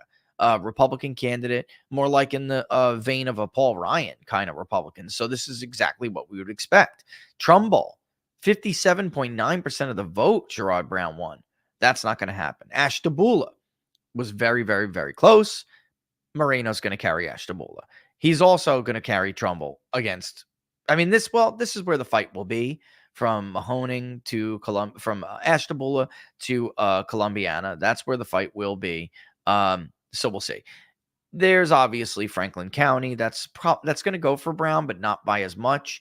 Here's the funny thing. Montgomery and the Columbus area around from Franklin down to Cincinnati is which is Hamilton. This is getting very, very ugly for Joe Biden. He's even at risk of losing the Dayton area, for crying out loud. You have Toledo, of course, Lucas County. He's going to do well there. Trump boxes them in. Trump carries Wood. So it's like with Moreno running with Trump, it's just going to be very difficult for Sherrod Brown to hold that. He almost lost Wood, even though, I mean, it's 55.5 to 44.5. But again, Trump wasn't on the ballot here. Look at the number of votes. So, it's going to be tough. I mean, realistically, Lake County is going to go too. I mean, he held it against the most vanilla, awful candidate you could run as a Republican in Ohio, and he only won it by 4 points. I think Moreno's going to steamroll him. I do. I really do. I wanted just to show that. I thought that was important. Let's see what else there is.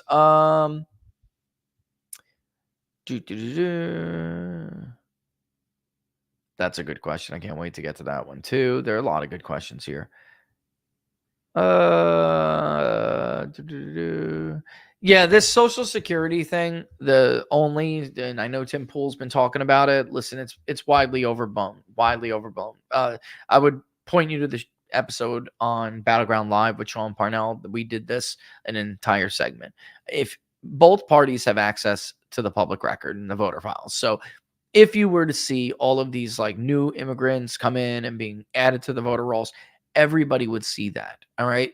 There's going, of course, to be some of them on there, of course, but there's not those numbers are just not true. And the reason is because every time there's a new record created or registered in that system, it is not necessarily a new registration. All right. So we did a whole segment on it. You should check it out, because it's a whole segment for me to explain it here.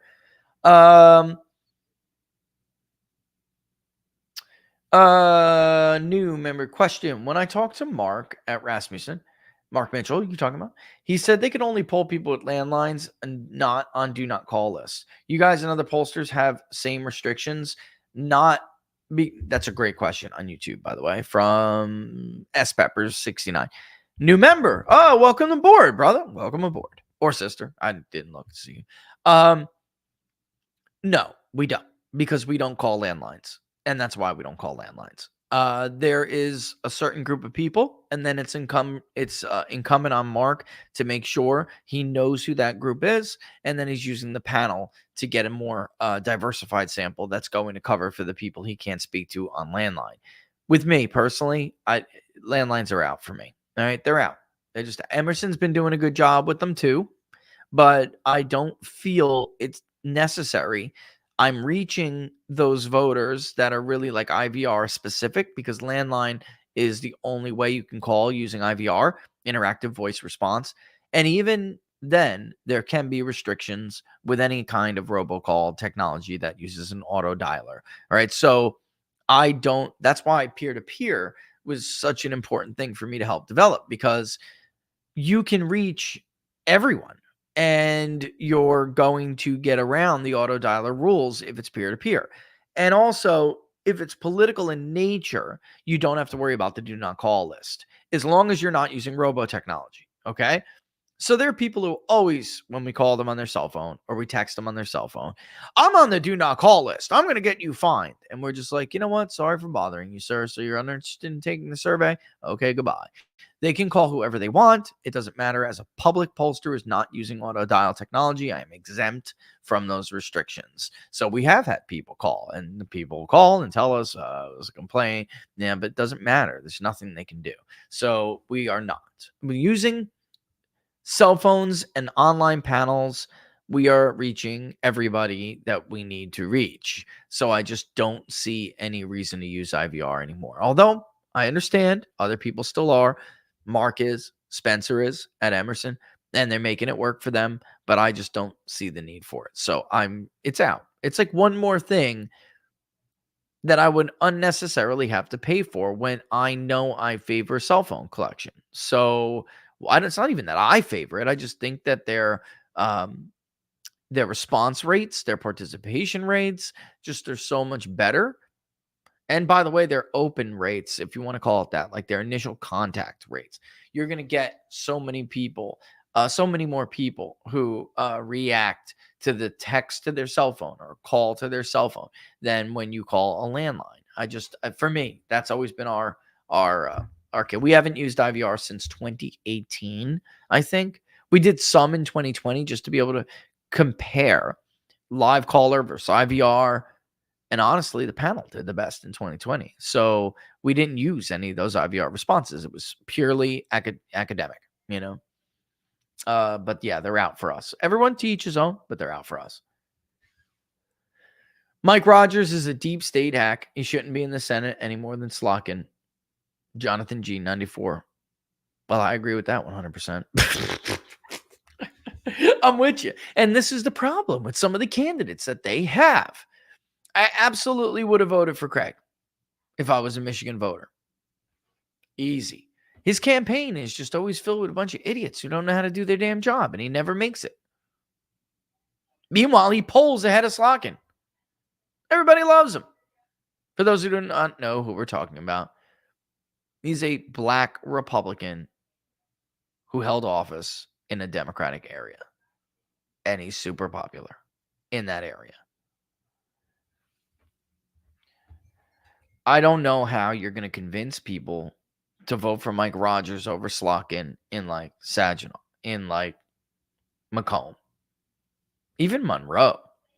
I mean, there's some typical Republican areas of Monroe County. Trump does better in Monroe than other Republicans. Of course, he does better in Macomb, right? I just don't see it. Genesee, I just don't see it. Genesee, whatever. Genesee, whatever. I just don't see it, because what are you going to do? Go after as for being a deep state spook? Because that's what she was. Everything Slotkin touched turned to shit. Everything, every project she was involved with, from the CIA over her diplomatic mission, in Iraq, everything she did was a failure, an epic failure. And she uses that experience to make her sound like she's more conservative and to appeal to traditional Republicans. And she does. It works. And the funniest thing about it is her record is a record of mass failure. She's a loser. Shit. Should have run John James again. Crying out loud. Mike Rogers is just awful. He's awful. And then Trump with these endorsements. He's like... And the debate. Can we get into that real quick? There is zero upside for Donald Trump to agree to these debates. He is not the one who needs to change the trajectory of the race Joe Biden is. And he isn't going behind enemy lines. He is setting himself up for failure. They're going to cut his mic, call him a liar. Every time he says something that is true, they're going to cut his mic and say, we're not going to allow lies. And you're going to hear him try to talk over a dead mic. It's going to be ridiculous. He's going to look awful. He's going to go back to looking like he's childish and immature the way it was during the first debate. And Biden is going to sit there stoned out of his mind on whatever they stuck in his ass to hold him upright for an hour. And they're going to carry him the entire hour. This is not Jim Lair and the League of Women Voters anymore. The Commission on Presidential Debates is totally corrupt. You agreed to moderators that are totally corrupt and left-wing on networks that nobody watches unless they're thinking of voting for you. That's the only way they're going to tune into that debate, or they hate you. So you have nothing to gain. All you could do is lose people who are thinking of voting for you and be ridiculed by an audience who will never vote for you. This was stupid. I'm sorry. This was not smart. Joe Rogan, Tucker Carlson, go on. Like, your new coalition is non-white and young. They don't watch CNN.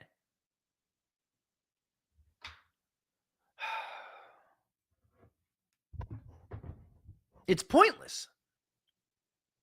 He's got this like thing in common with Richard Nixon. They're never going to love you.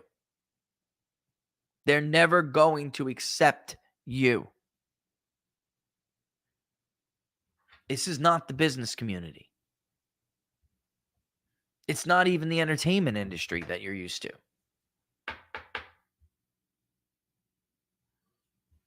Media and entertainment.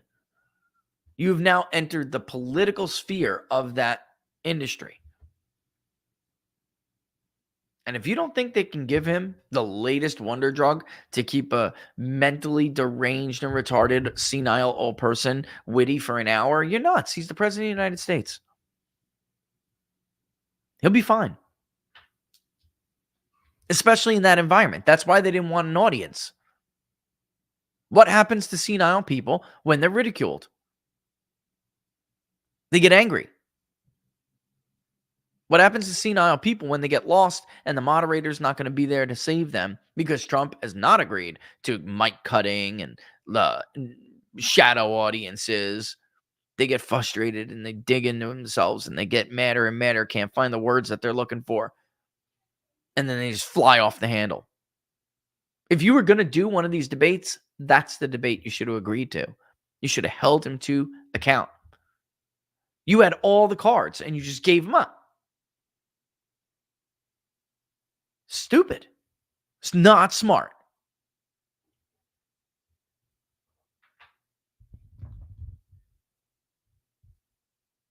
All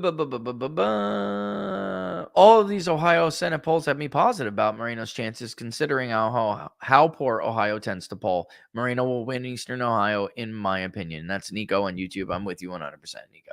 And I remember, actually, the eve of the election, like the last week or two in 2022, and all these polls still have like Ryan tied or even head. And I go out and poll, and I remember texting with JD. He's got his own pollster, and he's like, have you polled Ohio? And I just wanted to see, because I was thinking, if they're way off in Ohio, then they may be way off in some of the other Midwestern areas. As it turns out, that wasn't really the case, but man, they were way off in Ohio. So I get out there and we release 3 different electorate models. Here's the poll if it is a 2018 electorate. Here is a poll if it is a more 2020 electorate. Here's a poll if it's the electorate, which we think is going to be somewhere in the middle. And that's our projection of what it's going to be. The 2018 model had Vance up by 4. The 2020 model had Vance up by like 9. And the consensus model had Vance up by 6. And they were way off. And I think his pollster, he told me he had him up by like 4. Something like that. And that they were being very conservative with the projections. I mean, Vance was leading with every age group. I'm like, so I'm with you, Nico. I'm with you 100%. Like, I remember that and being like, here we go again. What are they seeing? It was like in 2020, we had Trump up, I think 8. And Fox drops a Biden +3. And we're live on the show. And I'm like flipped out. I open up the poll. I show you the internals. I'm showing you the crosstabs as the stuff is coming in. I'm like, look at how much I have to skew. I have to put my thumb on that scale and push so hard to get Biden anywhere near Trump, let alone Biden +3. I don't know how Fox came up with that result. If I badly, and we don't wait for party like that, we rake weight, which adjusts the party, but we don't wait for party. If I did, and I badly skewed it against the Republicans, it still would have gotten Biden barely within 4 points. That's how bad he was getting his ass kicked in Ohio, and yet they got a Biden +3. So I'm with you. I think you should be encouraged. I mean, a Marist Brown +5. Survey USA, USA Today was like Brown +18 or 16 or something, and Marist was like Brown +16. These people were way off. He won by 4 friggin' points. What did Trump support Brown? Why did Trump support Brown in Nevada? Strictly because he thought he was ahead in the polls. I can tell you, Susie Cat, that the polling does matter to Trump, like whether you're going to win or not, or you even have a chance. It certainly does matter when he's discussing the endorsement. I don't know. I'm not privy to that. I can tell you that certainly does matter. But man, I just don't think it was a good choice. You should have got a woman. And a businesswoman. Personally, I would have voted for Stephanie Phillips. She's an outsider. I like her. She has no political history or affiliation with like party activism. And I know that bothers people, but not me. I like everyday people who are just like, I've had it with this shit. I'm going to run. It's so hard to break through when you're doing that. Like, look at David Giglio as a perfect example.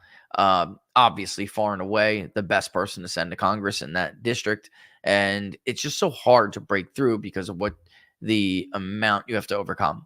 And it's sad that Trump doesn't use his voice and his power and influence to help those people. I mean, just let John O'Shea rot. And now you're going to have a piece of shit who's going to vote just like Kay Granger, who stabbed Trump in the back during impeachment. I just don't understand what the guy's thinking is. He still looks like he's trying to deal with these people. I disagree on that approach, especially since, at least in 2016, he was running behind all the Republicans in the polls. That turned out not to be the case at all. He even ran ahead of Mark Kirk, who lost. Kelly Ayotte, who lost. Pat Toomey, who won, but only because of him. Ron Johnson, who's always been good and loyal. Now, this time, he had the public polling upper hand. He doesn't need to make a deal with them. They need to kiss his ass. They're behind. He's not. I just don't know what he's doing. I really don't know what he's doing. Let's see. I'm going to put this up on the screen while we read other questions. You guys can just check it out. It's a Rasmussen poll. Remember the poll we did with Robert for the 1776 Law Project with the Vax the Four Freedoms poll? You guys remember that? Look at this. This is, I don't know if you guys had a chance to see this, but where is the view? I'm trying to get you to zoom in. This is just unbelievable. Nobody has ever seen numbers like this for a vaccine. If we polled something like this with the flu, or if we asked the same question that we asked for the 1776 project when it came to the flu vax or anything of that nature, you would never get those numbers. Never, never. This is unheard of for a vaccine. Unheard of. All right.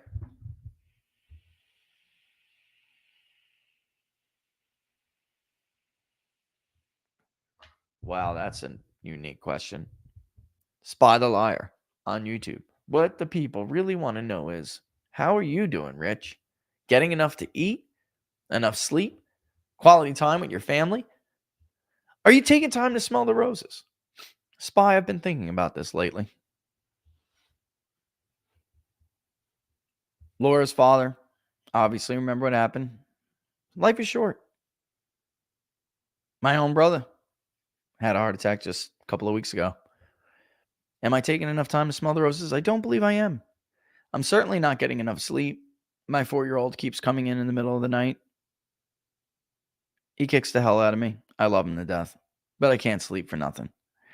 I couldn't lay down because it wasn't just the way he was just flopping all over. It's amazing how much room a 4-year-old can take on a bed, especially a bed our size, Laura. We got a nice size bed. This kid kicked the hell out of me. I had to sit up so I could get away from it. And I fell asleep sitting up. And I woke up and my ass bone was killing me. Right, Laura? I mean, everyone thought it was funny, but I couldn't walk. I was exhausted. I'm getting enough to eat, though. Laura always takes care of me with that. I'm an invalid. And I work too much to stop and make food. I want to just I want to just have enough time to make a linguine and clam sauce one Sunday or something. I want to go in my pool. You know how many times I've been in my pool this year? Twice. And one time was for 15 minutes before a client called and I had to get out. And she forces me to eat. That's true. She does. She did it to me last night. I was too busy. It's just literally stuck the plate in front of my face at my desk. Eat. No, I don't believe I am. There's just too much going on. I think after this election, I need some kind of a break. And this summer has been crazy. These kids are all over. Laura's going to go see her father this weekend, like I said. I mean, I think that's a good thing. I would like to go. I can't. I would like to see my father-in-law. I love that guy. I can't. So, I'm glad you asked that. Any thoughts, criticisms? And I want to finish my pilot's license. I have one of the coolest schools for civilians right up the road, 8 minutes up the road at a regional airport, 8 minutes away. Maybe when I get older, I want to pack it in and retire. But you know me, I'm never going to retire. Maybe I'll just fly some SOBs back and forth for a little pocket change here and there. How does one donate to the Public Polling Project? It only looks like you can donate to past polls. That's it does look like that. And I should have put up a new thing, but you can just donate to the national poll one. And the reason why I left that up there is because it never filled. We never hit the goal for the other polls that we did. So I'm leaving up the national poll. You can donate to that. That's fine. And that's actually going to go toward the poll that we're going to do, which looks to be this weekend. All right. Just donate to the national project. The Georgia poll never funded. It's still sitting there. So if you want to donate to the Georgia poll, knock yourself out. But I was afraid people would get confused like that. And I should have put up a new national poll. Maybe I will do that. Maybe I'll put another form up in a couple of days or something where it's just whatever amount we still have left to do to cover that poll, which I want to say is maybe $2,000. Honestly, I haven't looked in a while. Somebody said, you know what, how much we got left on it? I'll give 1,000 towards it if you need it. I really want people to disperse that. I don't want to burden anybody like that. I really don't. But we were close. We were really close last time I looked. But yeah, we never hit that mark, so I used that form. That's a good question. But you can just go to the Public Polling Project website, bigdatapoll.com, click on the Public Polling Project link in the menu. There's one in the menu. You could do that. Just give to the national poll, and that's fine. Besides the fact that even with their Ipsos panel sourcing a majority, 52% of Americans support preserving the history and legacy of the Confederacy. Oh, any thoughts or criticisms on the PRRI and E Pluribus Unum poll? Yeah. Again, some weirds. It is some. This is that is my criticism. What I talk about with that panel, and here's the kicker: it's like the American Knowledge Panel or something, and that's supposedly a decent panel. I feel like it's Ipsos. They're the ones doing it because the same panel that's being used for the Votecast, which is the AP's version of exit polls, Fox News voter analysis, right? They're doing it in conjunction with them. And when they see the vote, the electorate itself, they're doing a decent job, or they did for the primary so far. They definitely did better than the Edison Research exit polls. So I feel like it's their decisions. It's the decisions that they are making when they are weighting their pre-election polls. It's Ipsos. I don't know what else it could be. Wow, we're getting close. Thoughts on the report that Trump is planning a large event in the event in Virginia post debate on 6/28. He should do it. Absolutely. Absolutely. They make them, even if you don't win Virginia, it is close. Put them on defense. Make them spend money. They're already spending millions and millions and millions in Minnesota, all for what? A tied race. Even actually, he's up in Minnesota in the 5-way. So do it. Do it, do it, do it. I heard about Bannon, Dan Shore on YouTube. I heard about that. If somebody could find that for me, that'd be a great little thing to outro. I heard Bannon went on a tear against Paul Ryan, man, and I would love to see that. I heard about it, and then I didn't get to do it. Fox News is TV for stupid people. Is that it? Oh, no, that's old. That's older. Let me do latest, not top. Latest.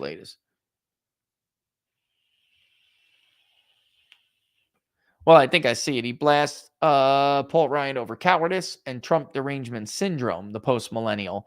Bannon completely destroys the weasel turncoat Paul Ryan. This is about 7 minutes. This is it. I'll play this as an outro, guys, okay? Let's do that. I'll play it as like an outro. That's cool, man.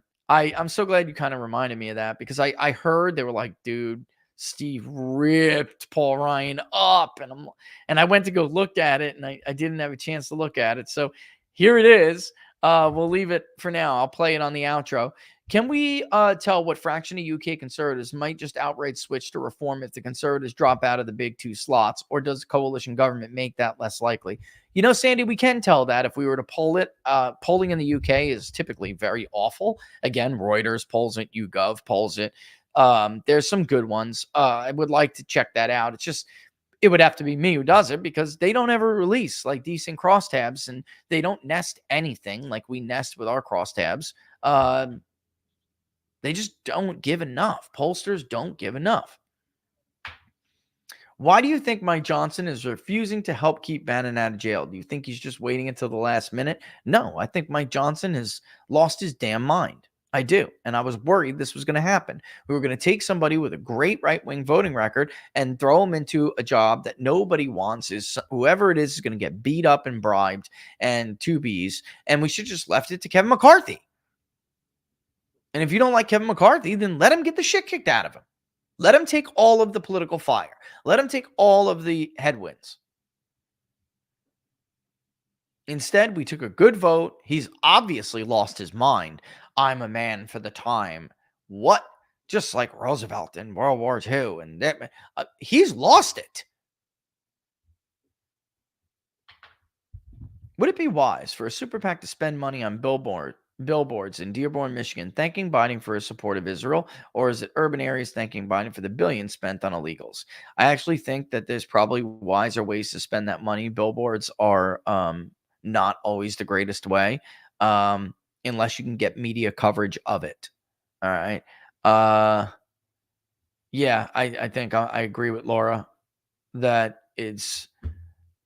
I agree with Laura on all of them. She gave me her own answers to what she thought, and generally is what I thought. But I don't think billboards, unless you already have a narrative or you're using it to get media attention to then further a narrative, is ever a really good way to spend that money. There are just better targeted ways to get in front of these people. Digitally, of course, online. You could easily text people through that. You can easily identify people who are pro-Palestine in those areas in Dearborn, and you can easily send them text messages. You could put it in front of local media where you can see it. The radio that they listen to, easily call iHeart, get some spots, or whatever. I mean, there's so many different ways to do it. I would, for instance, there are, if you want New Jersey to, if you think New Jersey's closer and you want some Democrats to stay out of the race in New Jersey, Laura, you know this.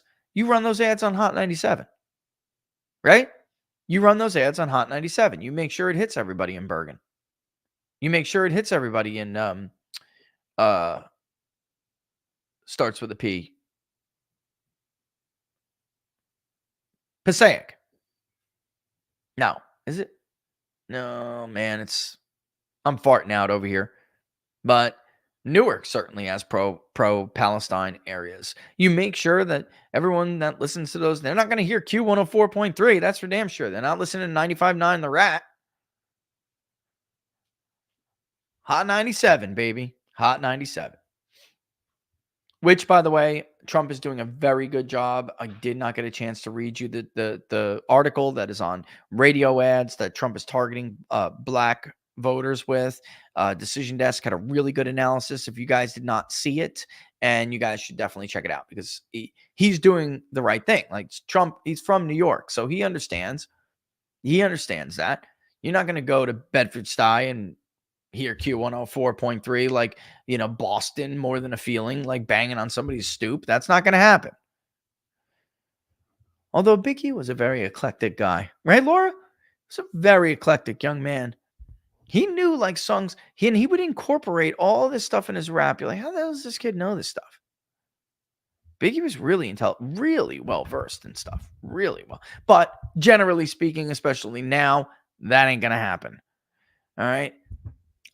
Great questions, guys. Great questions. And Ryan, I will go dig through and find you right now. I do have to get back to somebody else in Pennsylvania first. He's been waiting on me, but we'll do that. All right, let's hear from. Oh, before I put on Bannon, give you the delight of Bannon railroading Paul Ryan, which I can't wait personally to see myself.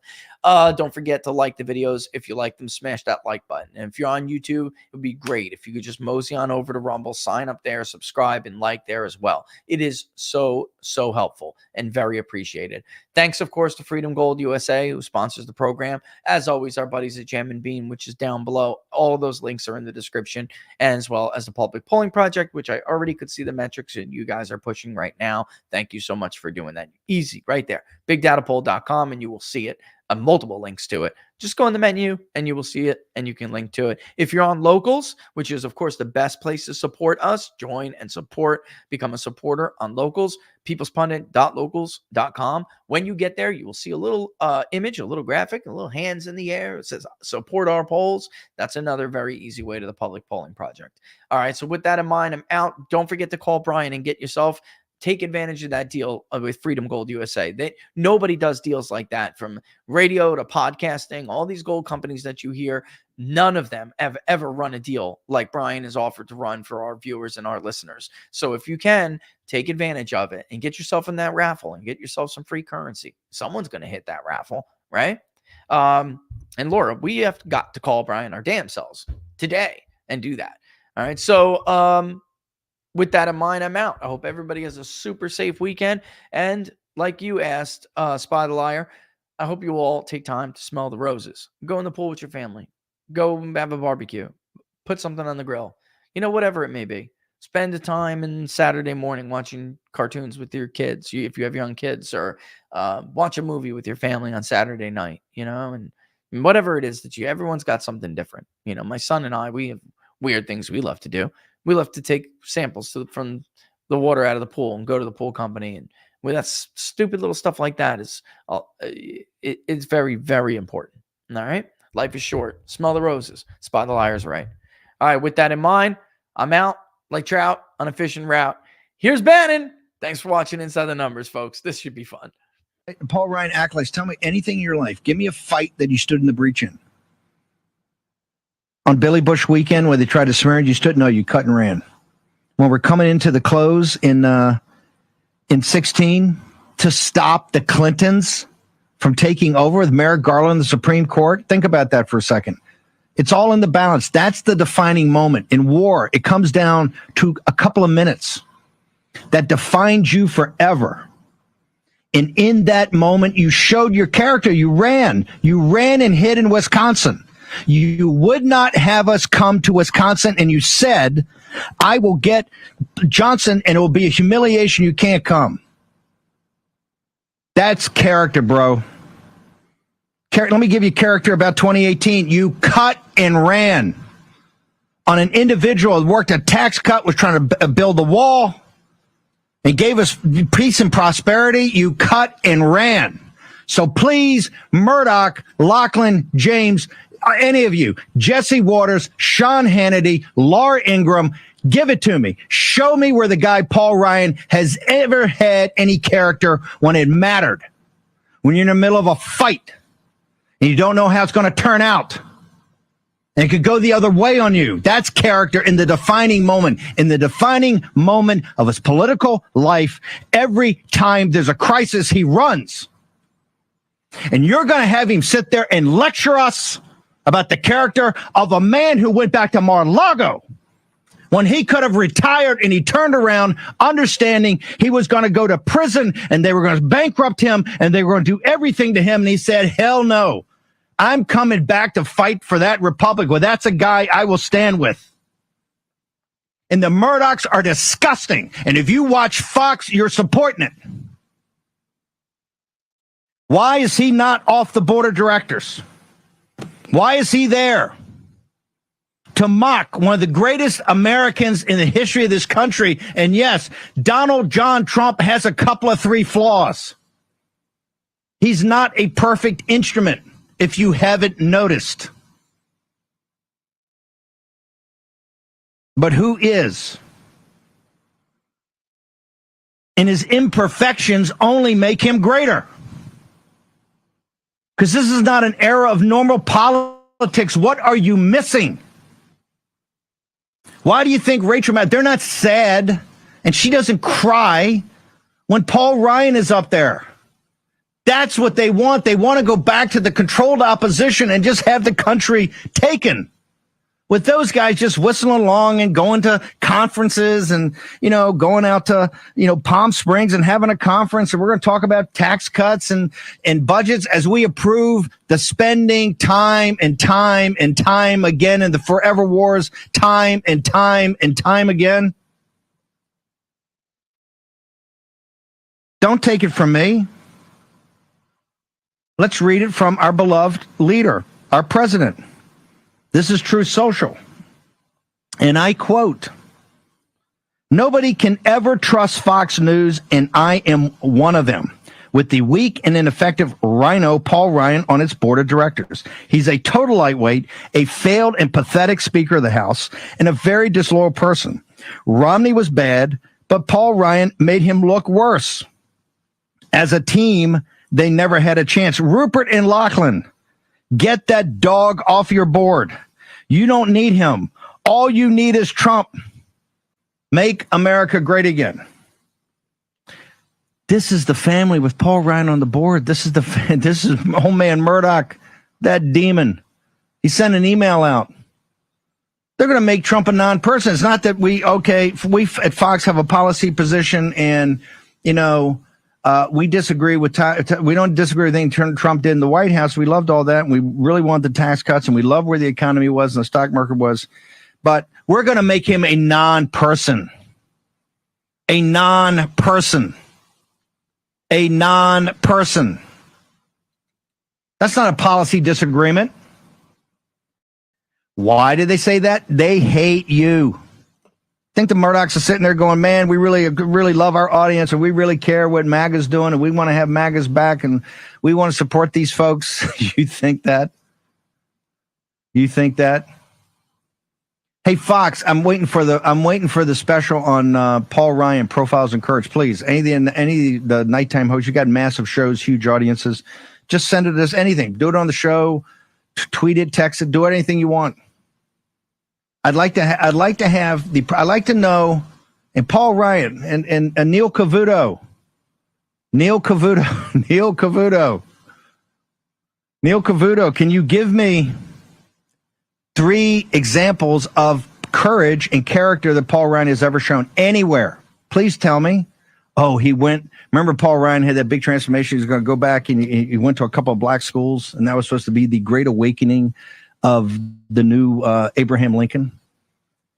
Because Paul Ryan was the future. Think about the Republican Party in 2012. You had Mittens Romney as your as the GOP presidential candidate. And Paul Ryan was the future as VP. They're going to win 8 years of Mitt, 8 years, that's 16-year run.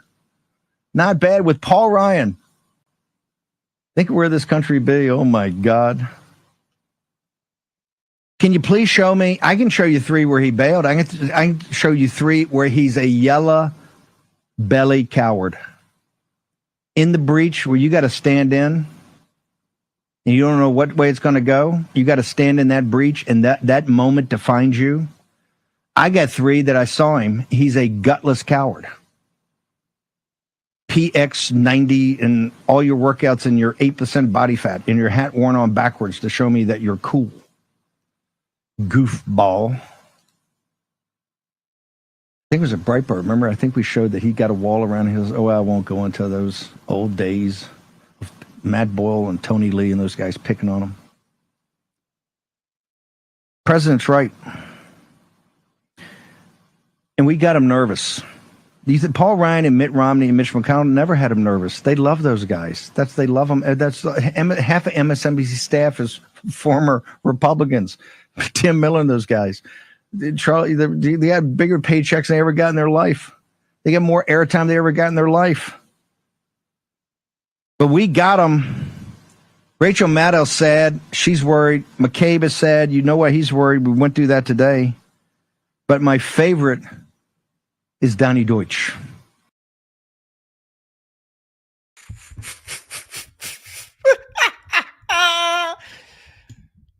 Steve,